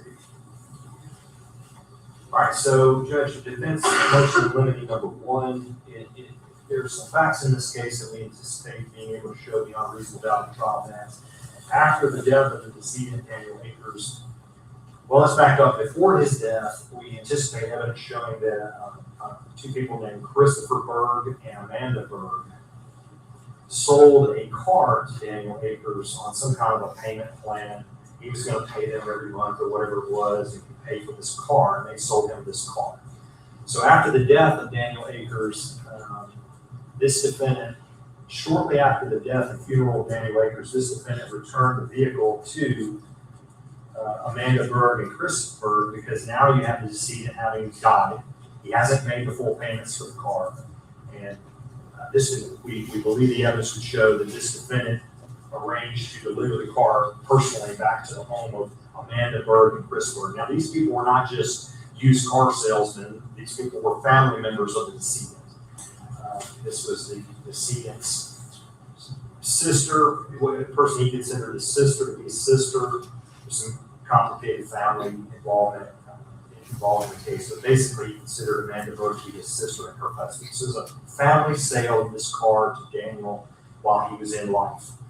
After he died, this defendant arranged to go over to the house of Amanda Berg. Now remember, this is people, Amanda Berg had spent a lot of time with this defendant personally. They were family after all.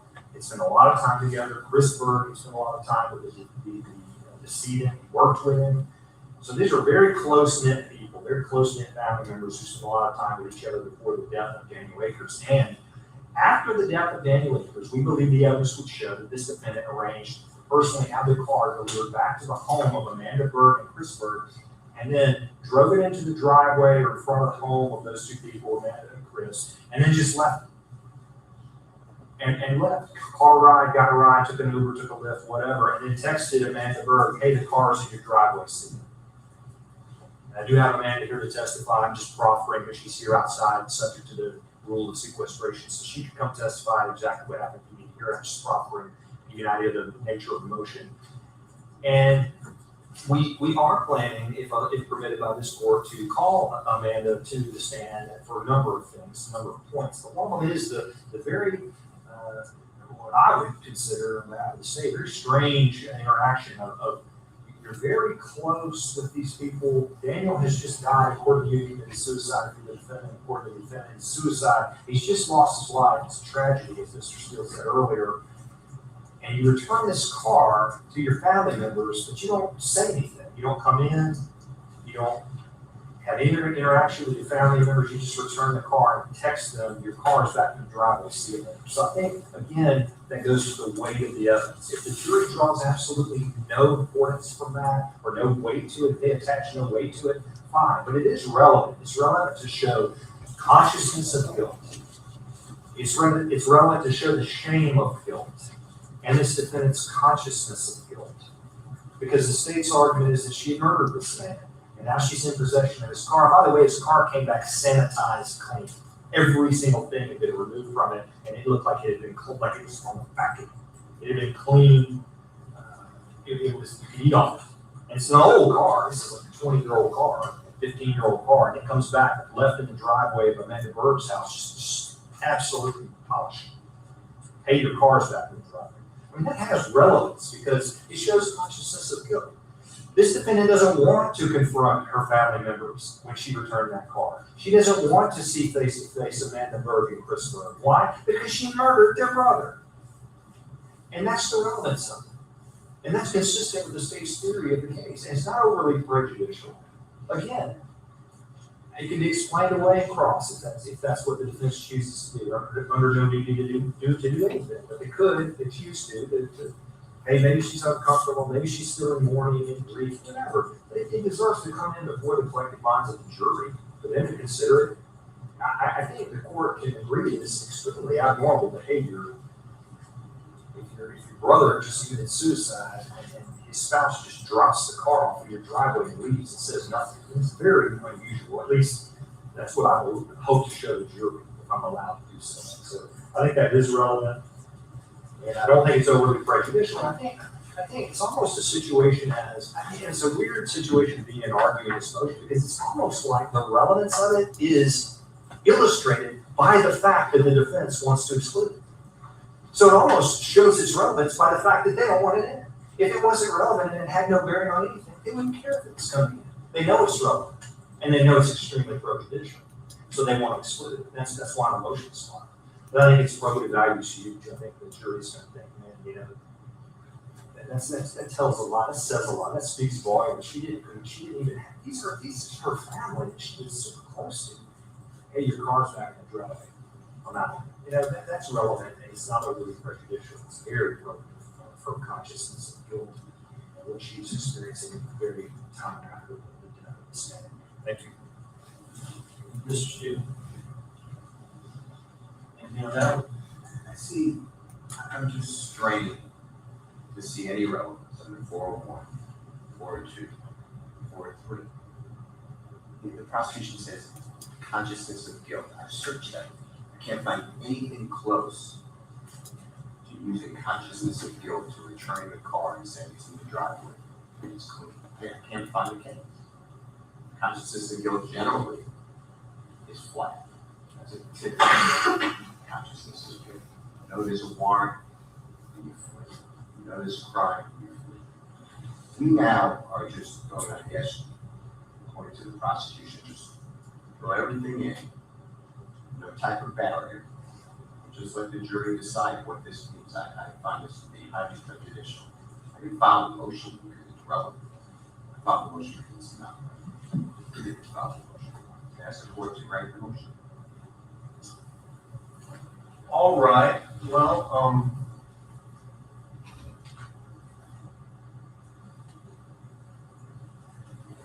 I can say I don't see a lot of relevance to her turning the car that way.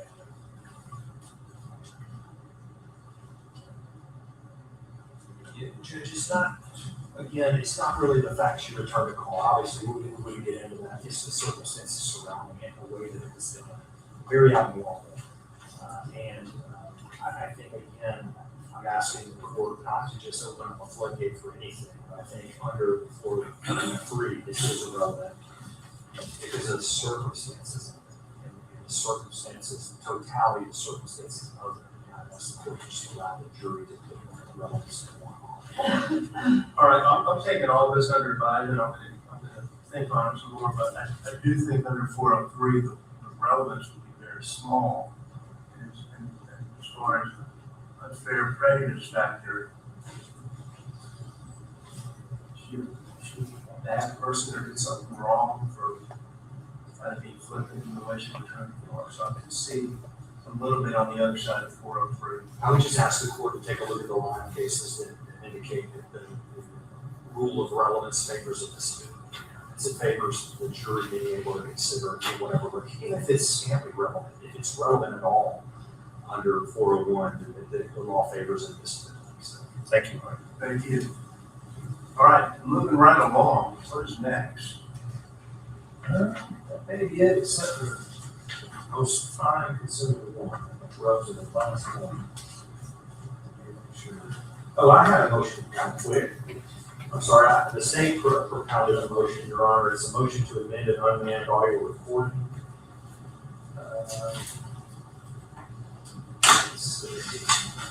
Here it is, state's motion eliminated number 1, motion to admit cellular telephone audio recordings. So in this case, Your Honor, if we please the court, there was a forensic download examination done of the decedent's cellular telephone in this case. And one thing, and I have witnesses outside who could tell where this recording was found and that it wasn't manipulated and it was just found on the decedent's phone. But just for staying in my place and making it proper, I think we agreed that on the decedent's phone, there was an audio recording that was found on his phone, whether it was the voice memo app or voice memo on an Apple phone where you push the voice memo and it records what's happening. There was this recording that was found on the decedent's phone. He seems to be in the company of his young son. It sounds like from the context of the recording, they're playing video games. And while we cannot know exactly why the decedent chose to record this phone call, it was found on his phone. The young son, he's 6 years old at the time, so it's doubtful that he manipulated the phone and make it record, which I think we have to assume realistically that the decedent chose to record this interaction. The interaction captures a very incredibly violent, I would say, it wasn't violent physically, but it was emotionally violent argument between this defendant and the decedent. They're obviously in some kind of an argument, a fight, if you will, not physical, but verbal. And really, I wouldn't even say it's a fight, rather, as much as it's this defendant verbally abusing this decedent. And the date of the recording was December 19th, I believe, 2019. So December 14th, 2019. In the teens of December, right before the death of this decedent on December 22nd, 2019. So it's very close in time to his death. That raises the relevance of the recording. There's going to be a lot of testimony in this case about marital difficulties between these two parties, marital disagreements between the parties, violent arguments between the parties. In fact, there'll be text messages admitted into the case. I'm almost certain it'll show on the date of immediately the day before this decedent's death how these parties were going back and forth, verbally texting each other, very aggressive texts. I mean, it was angry. They were angry at each other. At least this defendant was angry at the decedent. So right before this happens, within a week or so, 10 days before his death, he pushes record on his phone and captures this argument from this defendant, screaming at him, berating him, belittling him, and that's captured on audio, and I believe it's relevant. I think this is it. Yep. Okay. He's talking about a phone call. I'm not a phone call. A recording that the deceased recorded during, I guess, an argument with Jolie, with Lacy, and he wants to try to get it in. And so let's see. Hold on a second. We'll get the next call, next video. Hold on a second, y'all.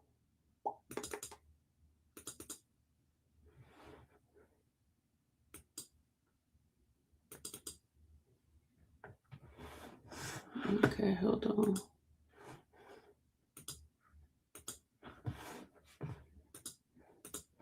All right, here we go. From an audio recording device. What am I doing?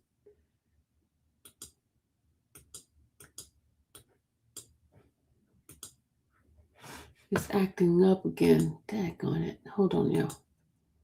Let me pull it up again. I hate when this thing does that. Oh, I think because I have too many clips open. Hold on, I gotta close some of these clips. Let me close some of this stuff out. Okay. All right, 184. Okay, let's do this again.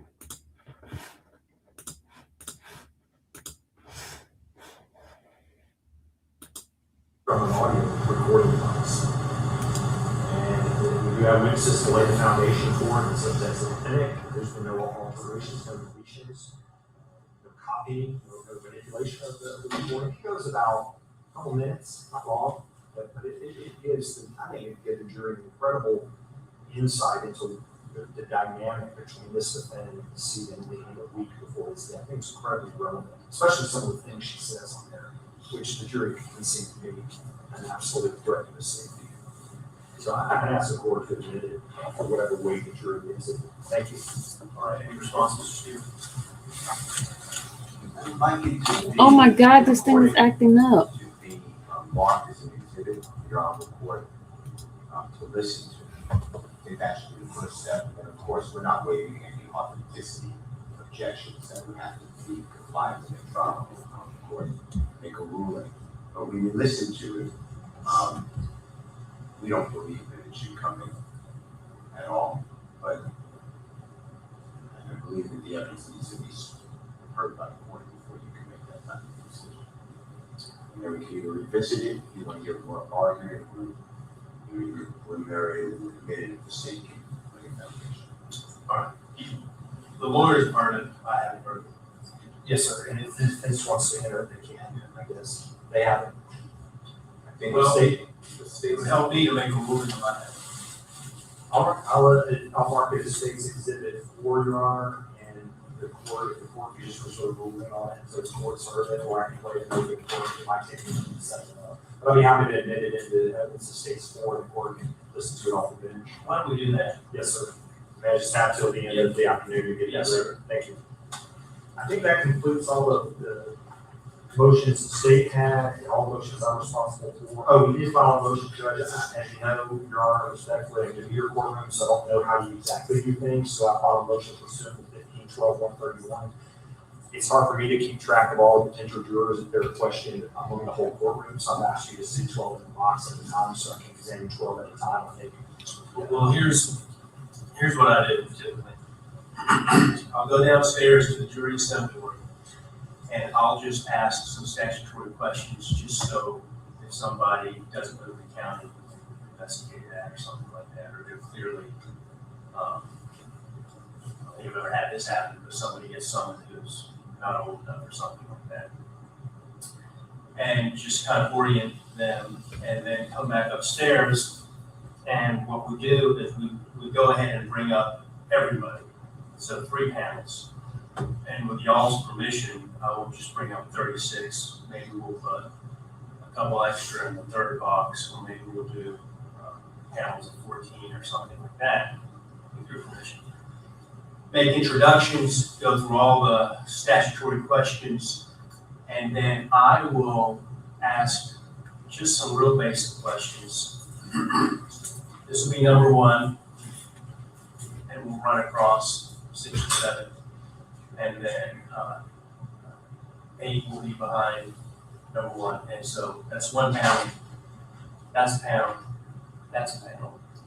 Typically, we do this in courtroom 1 because it's bigger and it's just easier for the clerk to shuffle them from the jury assembly room into courtroom 1 and back. And I'll ask, state your name, are you married, what do you do, what's your spouse do? Just very, very basic. And y'all can take notes. Okay. Then I will send out 2 and 3 and let y'all focus on 1 panel.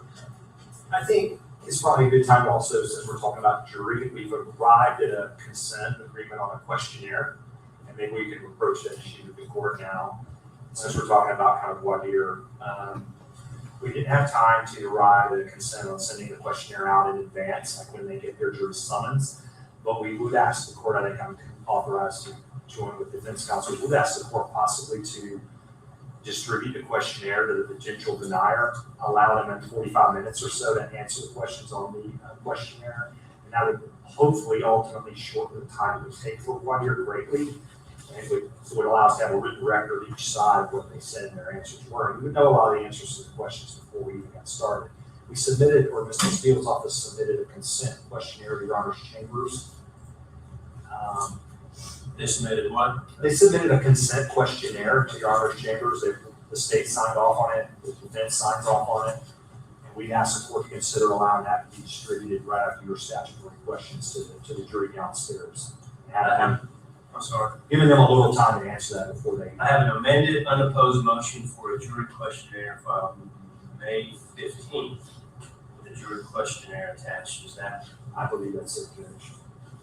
I share in the defense belief that it would shorten 1 year greatly if Your Honor would entertain that.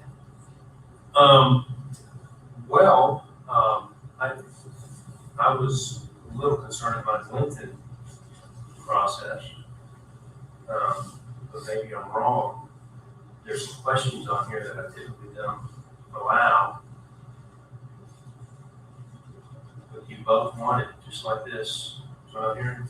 Yes, sir. I believe we arrived at consent for that version. Well,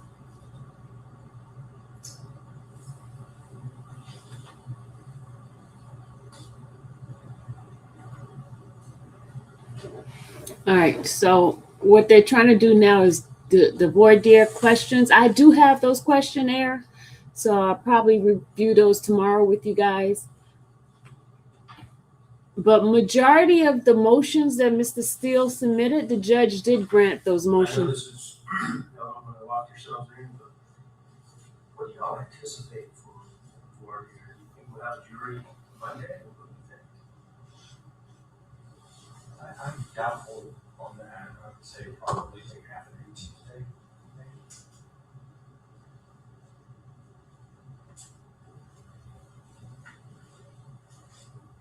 Defense doesn't care to speculate.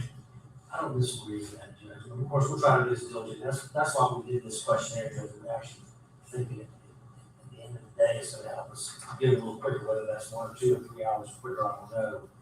But it's going to help us both. We'll try to take it forward. All right, so somebody is going to, I suppose, give me, we get the clerk.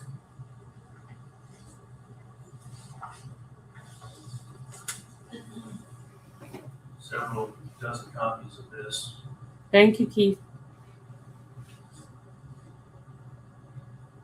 Sure, I'll prepare, if Your Honor orders this questionnaire for the morning of, I'll both agree and I'll do it.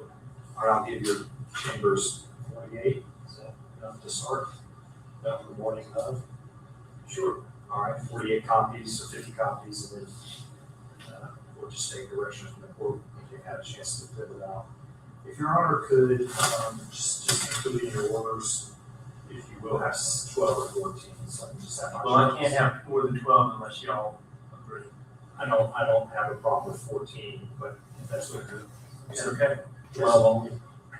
Mr. Cole was 12 only, he counts in numbers of 12, so I guess we'd ask for 12 per pound. 12. That'll probably guarantee a 4th pound. The defense lawyers were shaking their, or nodding their head that they were okay with 14, but. 14 is fine. 14, okay? Yes, sir. That's fine, I appreciate that. All right, so that's, I think, it for, we did file several notices of business records. Go ahead, sir. Can I answer the question? Yes, sir. So, thank you for agreeing to the jury questionnaire. Do we not then submit jury questions to you next week? Well, this is the first time I'm using the questionnaire, and what I typically do is I have the lawyers submit proposed voir dire questions, I go through them, and I eliminate some of the questions and hand them back, and the other side never sees what I eliminated or what you gave me. I would assume that since you're using this questionnaire, these are the questions you're gonna ask, and then of course you'd be allowed a reasonable follow-up to these questions, and you wouldn't be coming up with something out of left field. I think that's right. I just want to make sure we don't violate your word. All right, so based on that, you do not have to give me proposed voir dire questions, and I believe the state has already given me some, but it's just, well, That's not exactly true, and it causes me to consider my consent to this jury questionnaire. Then if I'm gonna be limited to only the questions on that questionnaire, then I would withdraw my consent to the questionnaire. Because I have questions that are on, the questions that I submitted to your chambers, they're not on the questionnaire. These are just common hours. let's do this. If you want to ask additional questions, just get them to me by the day. Okay. All right, thank you. And then we did file a notice of business records for Ms. Boles' Wellstar Healthcare records. She was admitted to the hospital December 22nd, 2019, immediately after the police response to her home. This defense is objected to the entry of those records or the admissibility of those records. Again, I don't think we'll be using those records at all. But there's a possibility, again, that some of these records could become admissible if the door is open. Again, I'm concerned about this testimony or potential testimony from Dr. Matthew Norman, the forensic psychiatrist. He, I believe, is going to attempt to use these records to show that this defendant was administered certain drugs at the ER on the date of the death of the decedent. And I think if that happens, then we have a right to use not the totality of those medical records, and we're not bringing up things that in your medical history are not relevant to that issue. I'm tired of this thing keep going out. Sorry. Cross-examine Dr. Norman with anything in the medical record history that It keeps kicking out. I don't know what's going on. That makes sense. I anticipate he's going to be testifying that this defendant was administered some drug in the ER that could have affected her short-term recall or memory and things like that could have affected the veracity of her initial interviews with police. Well, if there's something that's counter to that in medical record, or she's administered XYZ, something else in the medical record history, or if there was a condition such as chronic illegal drug use in the medical history, that becomes relevant to his testimony. So then I would rely on those medical records. But I don't know that we can really, I don't know the court can really address that until such time as the door has been open. But I'll certainly state in my place that before I go into something like that, I would approach the court and say, hey, we think the door's been open on these medical records. And they are certified business records. You have the custodian stamp and seal on this. That's returned over to the defense. Thank you. Thank you. I don't think that's really a motion. We can respond to that. So long as we can take this up, because there's a lot of hearsay and admissible information there, but as long as we have an opportunity to discuss these medical records in total before the court allows it to go into that would be fine. Okay. That will work. Yes, that's Mr. Steele That's Keith. all for the state. Yes, Your Honor, Ms. Cole's are addressed on the defense motion. Can I just say one thing before we move on to the next motion? Yes, sir. Is that okay? There's a lot of recordings of Ms. Boles. I don't know if the court is ours. And what I propose to the court is maybe I could get together with the state and we can see if we can agree to redact certain portions. Because certain portions have nothing to do with the trial of the case and would be, in my opinion, prejudicial. So after that, can we come to the court with any disagreements? Of course. If y'all can bring me something that I can address without the jurors sitting there waiting, that's very helpful. I think that would be good. Maybe we can agree on transfers or times, and then anything we don't agree upon, we can just let that go out. You're talking about before the trial starts, coming back? I would like, I don't even know if we have to come back for sure. Yeah, we would not do it. Hopefully with jury time. We would try to get it to the court before. That's my belief. I don't know. I don't want to speak for anybody. So you would like to come back before the trial starts if there's any disagreements about what needs to be redacted? We could, or that's fine.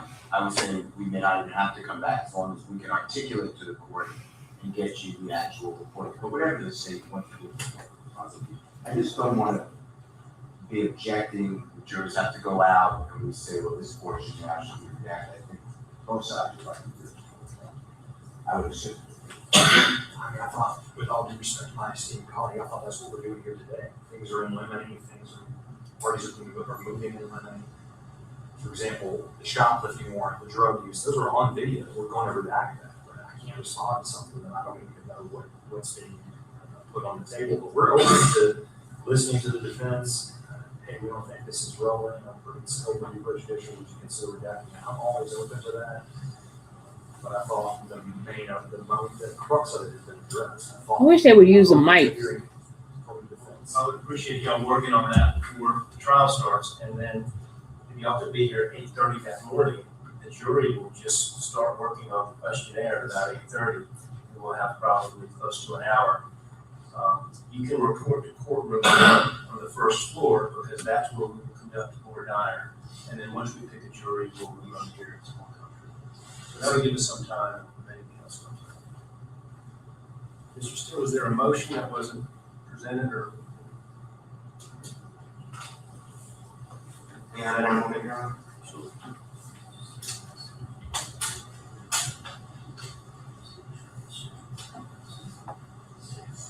There's one more, so that I'll just state it, Your Honor. But I think that's one that the state said, this should be a hospital search. Search of our home at the hospital. There's one more left. Okay. Can I ask a question while the witnesses are going to be called on that? Do we, just for scheduling of witnesses, do we have an estimate of how long the state's case is going to be? I think this case, Your Honor, respectfully, I know Your Honor doesn't want to hear it, but I think this case is going to next June 22nd. Oh, that's what I was told. June 22nd. We don't, this court, I know defense counsel is inquiring on Juneteenth. I don't think the circuit has Juneteenth as the day off. Okay. That was my question. So we're working Friday the 19th. Well, the courthouse is open. Okay. It is. Courthouse is open on I have Juneteenth. several witnesses outside, Your Honor, that will potentially witnesses in some of the earlier motions when they come back in now. They won't be partaking in this motion. Is that everything, Mr. Steele? All right. I believe that's everything. Yes. Okay. All right, that'd be fine. Okay. All right. Any other questions, logistics, anything at all? Coffee maker in my office, y'all are free to visit it if you like. Take breaks whenever a hand goes up and not about every hour and a half. Start at 8:30 the first day. Work till 5. Then after that, 9 o'clock start. 9 o'clock start, work to 5. We're in the middle of the witness, lay out the jury's permission, make sure that we're not get home to a kid or something like that. Shouldn't go very late. Anything else? Just the last motion, Judge. What is that? It's a motion to suppress search. Okay. Motion to suppress the search. Here we go. I like this one. They call Brent Miller. He's gonna testify. No need to break. No, you know, it's basically argument by the defendant that she was unable to consent to the search of her home.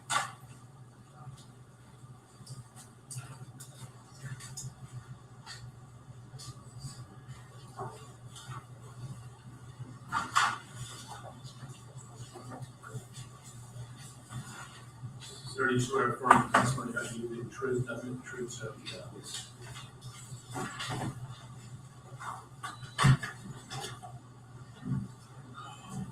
Could you state your name, please, sir? Yes. Brent Miller, And how are you employed? at Old Head Sheriff's Office. How long have you been so employed? 29, going on 29 years of one way. Okay, and you are a captain now, is that correct? Yes, sir. And in March of December of 2019, what was your rank at that point? I was sergeant, sir. Okay, and what were your duties in December of 2019? I was assistant to the shift commander. Did you get called to a location on December 22nd Yes. of 2019? Yes, sir. And what were the nature and circumstances of you responding to in that particular location? We responded to a person shot. And when you got to that location, how many people were there? Hold on a second, y'all. When you arrived? Well, when I arrived, it was just me, sir. Okay. Hold on a second. Hold on. I gotta go back a little bit. Y'all didn't hear it. Arrived at that location. When I got there, the defendant was standing there at the front door, was hysterical, screaming about someone being shot. Okay, when you say the defendant, of whom do you speak? Okay, let the record reflect, he pointed out the defendant and identified her as Ms. Boles. Now, you say Ms. Boles was where was she located when you first got on the scene? There at the front door. Okay, so then what, if anything, did you do? Came up to the front door and she showed me or told me that the person that had been shot was downstairs. Because it was a split level house. You would go up the stairs or down the stairs. So I went down the stairs. It was a half basement to the left, and the deceased was there on the floor. Okay, now, prior to your arrival at that location, did you have any idea where the person shot was located in the home? I don't believe so. And did you have any trouble at all understanding this defendant when she's trying to explain where the person shot is? No, no, sir. Okay, even though she was hysterical, you could understand her, is that correct? That's correct. Okay, did you continue to converse with the defendant at that time? I went down to the basement and checked on him. He was obviously deceased. At that point, I came back up to the landing, and she was right there at the landing and the stairs. And then I ended up being upstairs the rest of the time with her, helping her take care of the children. And Captain Pace was the second one on the scene, and he went downstairs and he secured that area down there. Now, when you were on the scene, did you have any trouble communicating with this defendant at all? I mean, she was crying and hysterical, but I mean, no problem communicating with her. I mean, as far as what she needed me to do to help with kids or vice versa. So was she kind of telling you what she wanted you to help her with? I wouldn't say that she was telling me what to do, but there was communication between us.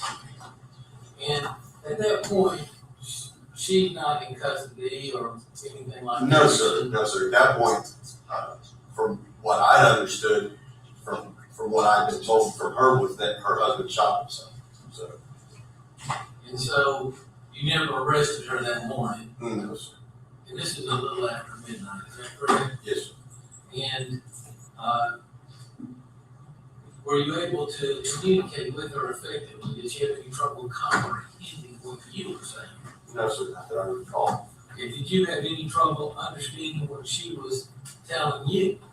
No, sir.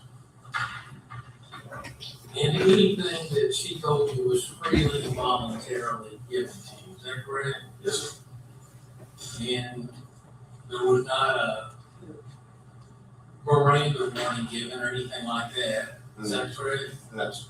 And she wasn't threatened with the remotest fear of injury, and she wasn't promised anything, is that correct? That's correct. And how long were you on the scene there with her? I was on for, it was probably a couple hours, I mean, total that I was there. Okay, now at some point she left that home, didn't she? She did. And what happened to cause her to leave the home? The paramedics had come out to check her and had checked, I guess her blood pressure was high. Or I don't really recall exactly what happened, but they checked her, and I don't remember if she left in the ambulance or if she left with somebody, but she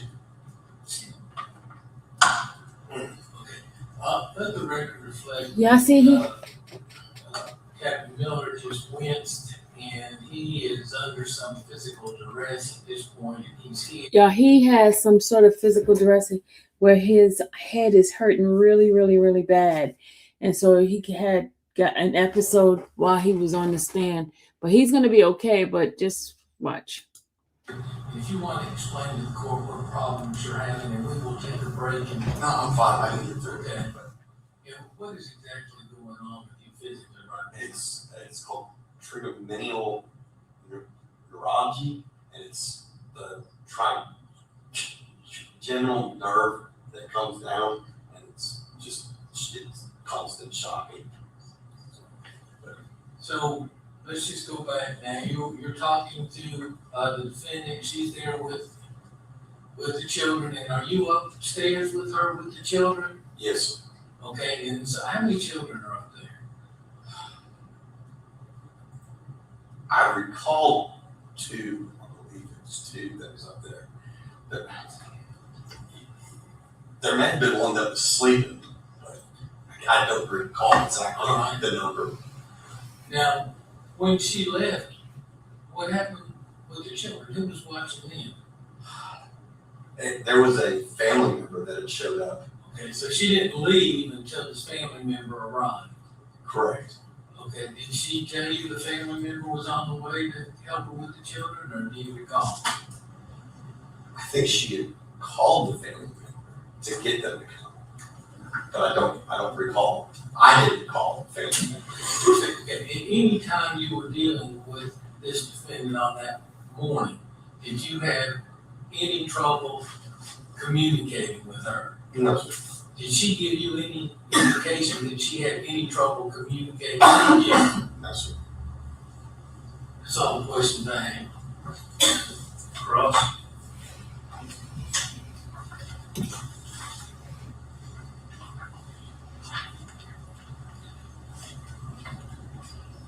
Captain, we hope you're okay.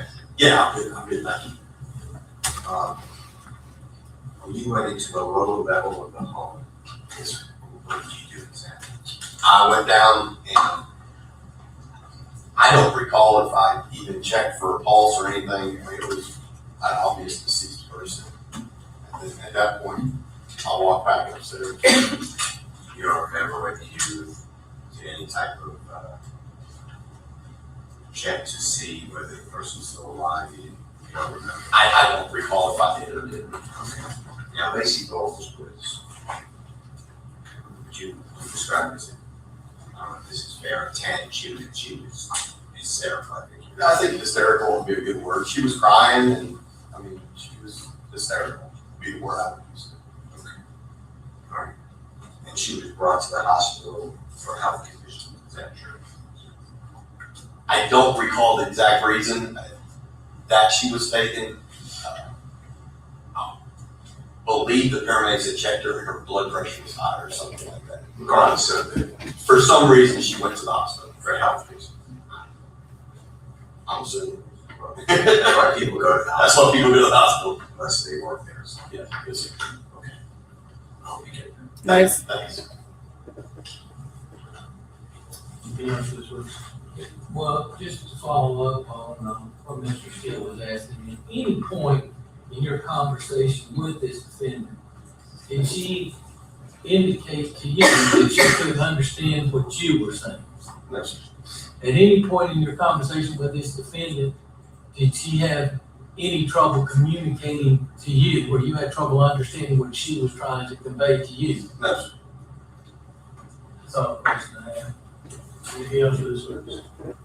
No. All right, thank you, sir. Just got that. Appreciate it. Any other? State Golf Detective Hogan. All right, that's it for right now. We're gonna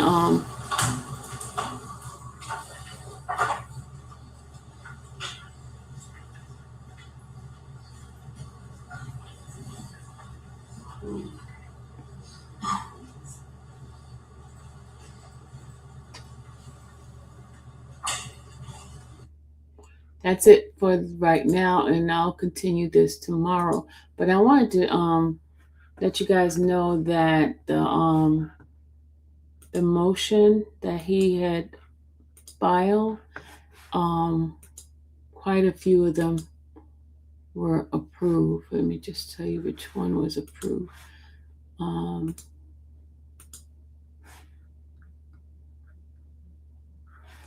right, here's the motion right here.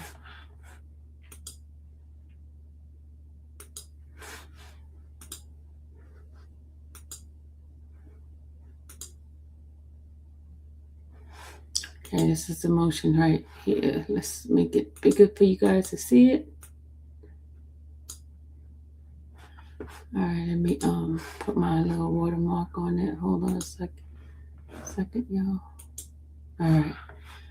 All right, this is the motion order motion. Number one, defendant's motion in limine. Number one, defendant seeks to exclude the testimony of Amanda Berg concerning the manner in which the defendant returned the automobile. Remember, he was talking about how she returned the car, left the car in the front yard, did communicate to them, left the car, got an Uber or whatever way she got out of there, and she called them and told them that the car was in the driveway. So the judge, I'm going to read what the judge says. Considering the attorney's proffer and argument and Rule 403 in particular, the judge grant defendant's motion. So they won't be able to talk about Amanda Berg's thing, her returning the car to his sister. Okay, if the party believed that the other party has opened the door to the admission of any evidence excluded by this order, the issue must first be addressed outside the presence of the jury. Then defendant motion number two. Defendant seeks to exclude testimony of Lieutenant Harpster that defendant was not being truthful in her 911 call and possibly other interview. The state does not plan to call this witness. The court agrees with witness may not comment on the credibility of defendant. The motion is granted. So he got number two. He got two of them granted so far. Number three, defendant seeks to exclude testimony that the deceased is not a man who would take his own life. The state concedes, and the court ordered the state not to ask a witness whether the descendant was the type of person who would take his own life. So that one he got. Mr. Steele got the number three. That's 3 and 3. Defendant's motion number. There's a little bug here. Ooh, I hate bugs in the summertime. Okay, these things, man. Okay, number 4. The Senate moves to exclude evidence that she used illegal drugs and that she was arrested on shoplifting warrant. The state agrees, and the court orders the evidence of defendant's past drug use and shoplifting warrant and arrest not be mentioned. Okay, they got that one too. And the motion mentioned prior gun violence. The state proffered that it will present evidence that the defendant once retrieved a firearm related to an incident that occurred in her back porch. Considering the proffer of 401, 402, and 403, the state intends to admit the evidence and denies the motion to that extent. So, first denial, number 4. Okay, the next one, state's first motion in limine. This is the state's motion.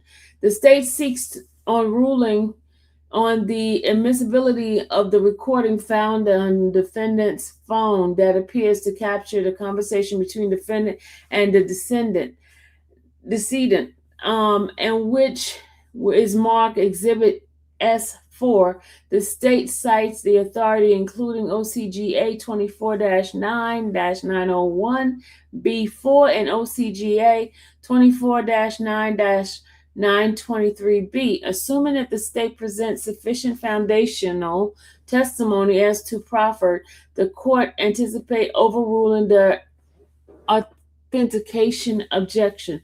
Unless and until that occurs, ruling is reserved. So he reserved that one. Regarding the hearsay objection, the state note that most of the recording captures speech does not meet the definition of hearsay in OCGA 24-8-802C.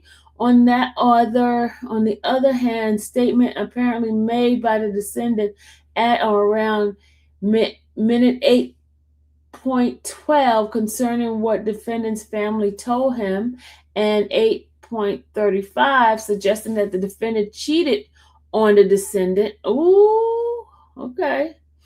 Appears to be hearsay and therefore must be redacted. If requested, the court will be given a limited instruction to the effects of that the juror cannot consider the truth of descendant assertion contained in the recording. Number 6, defendant's motion to suppress the search of Ms. Boles' house. Defendant completed a consent Defendant completed a consent to search form permitting the search of her home. Exhibit S5. This was completed while defendant was a patient at the Paulding County Hospital. The court found the consent was freely and voluntarily given under the totality of the circumstances. Consent to a search eliminate the need for a search warrant. All right, the suppression is denied on that one. Number 7, amended unopposed motion for grand jury questionnaire. The court will allow the use of proposed jury questionnaire except for question 20 and question 21 concerning prior jurors' service was stricken. Okay. Number 8, motion to exclude statement. Defendant filed her motion to exclude all statement made by Ms. Boles to law enforcement on or about March 5th, 2020, after Ms. Boles invoked her constitutional rights to remain silent. The state presented a law enforcement officer who described the interview, and the court overruled objection to opinion testimony from the officer. Regarding admissibility of officer's opinion testimony, statement was free and voluntary. The court has listened to the cited portion of the recorded interview and that occurred on March 5th, 2020. During the interview, the following exchange occurred. Defendant, I'm done talking about it. Officer, this is the first time you talked to me. Defendant, you're right. I'm sorry. No, I told you everything. Thank you. I do need to leave. Officer said, no, hang tight. This was followed by a break in which the defendant was alone in the room for several minutes. Defendant was then allowed to a restroom break. The defense officer continued the interview thereafter. As accused may end a custodial interrogation at the time by invoking his constitutional right to remain silent. To do so, the defendant must unambiguously or unequivocally express his desire to invoke the rights before officers are required to stop their questioning. Dozier versus State. That determination depends on whether the defendants articulated a desire to cut off questioning with sufficient clarity that a reasonable police officer in the circumstances would understand the statement to be an assertion at the right to remain silent. Considering the totality of the circumstances, the court found the defendant's statement that she was done talking about it to be an unambiguous an unequivocal expression of her desire to end the interview. In Young versus State, our Supreme Court noted that defendant's statement, I'm done talking to you, may appear unequivocally in isolation, but was immediately followed with a consideration language. Defendant's very similar statement here was not consideration. The defendant's motion is granted. So they granted for her the interview to be suppressed. The portion of the interview following defendant's statements that she was done talking about it shall not be presented before the jury. So it's not going to be presented, y'all. Motion to exclude photograph received on May 11, 2026 as additional discovery. Defendant moves the court to exclude an in-life photograph of the defendants as a young man using his right hand to hold a pencil. The state agrees that the photo of the descendant as a young person would be overly prejudicial and does not intend to introduce it at trial. That motion is granted. At the hearing, the state moved to introduce another in-life photograph of the descendant as an adult using his right hand to hold a hammer. The court has reviewed the photograph, and upon consideration of 401, 402, 403, the court finds the photograph is relevant and it's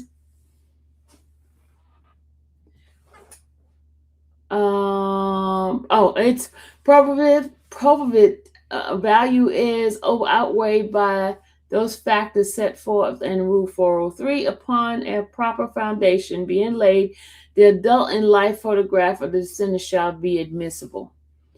The motion for DNA testing and result. Defendant filed her motion for DNA test and result. The state consents and stated that all discovery has been disclosed to the defendant. This motion is granted by consent. So, I think only two and a half have been denied, but the rest has been granted.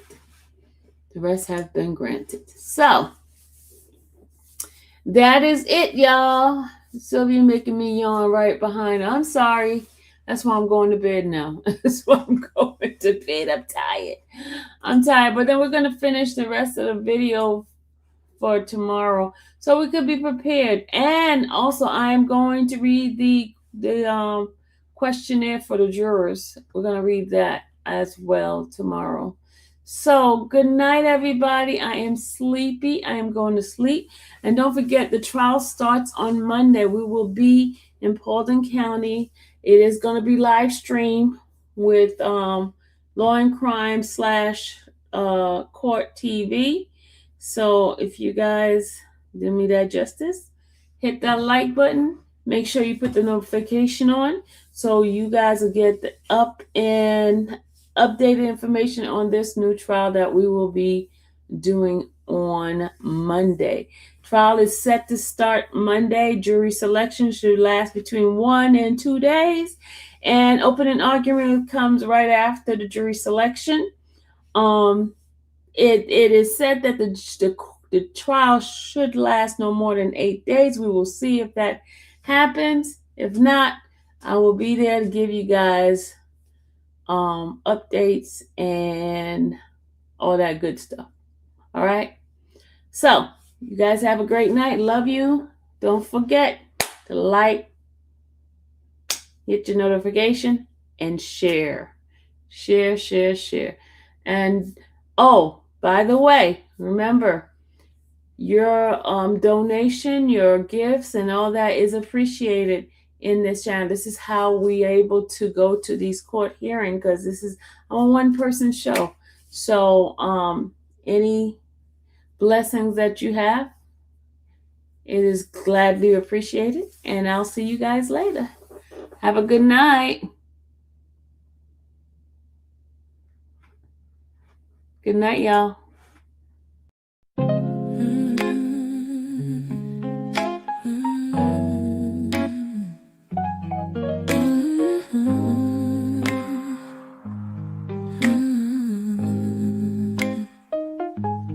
Thank you for watching the infamous Sylvia channel, where laughter and fun make up our panel.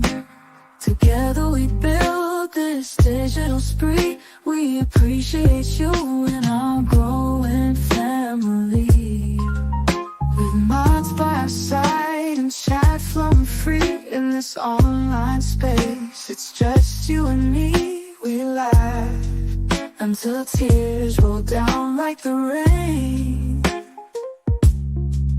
In this virtual world, you ease all my pains. We're a family, not just a show. Every click and comment makes us grow. Mods and chat, keeping the vibe so right. Together we shine like stars in the night.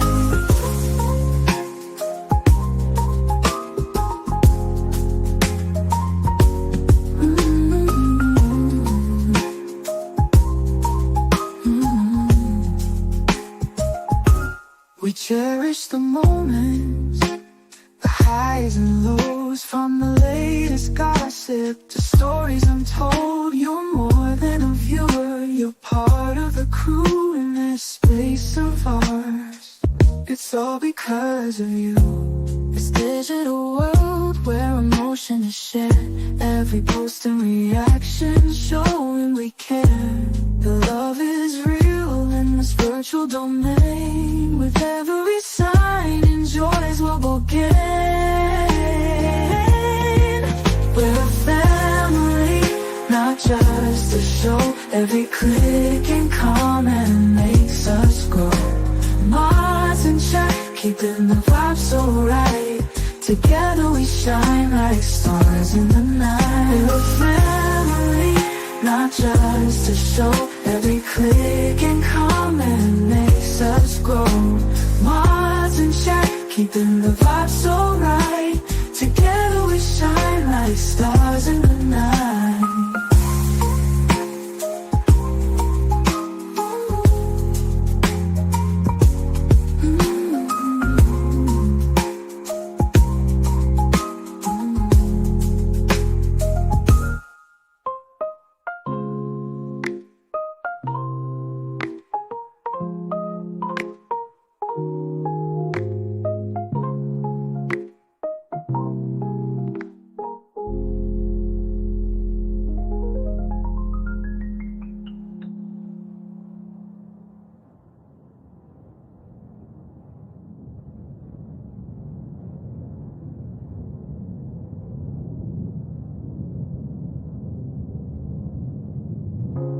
This digital world where emotion is shared, every post and reaction showing we care.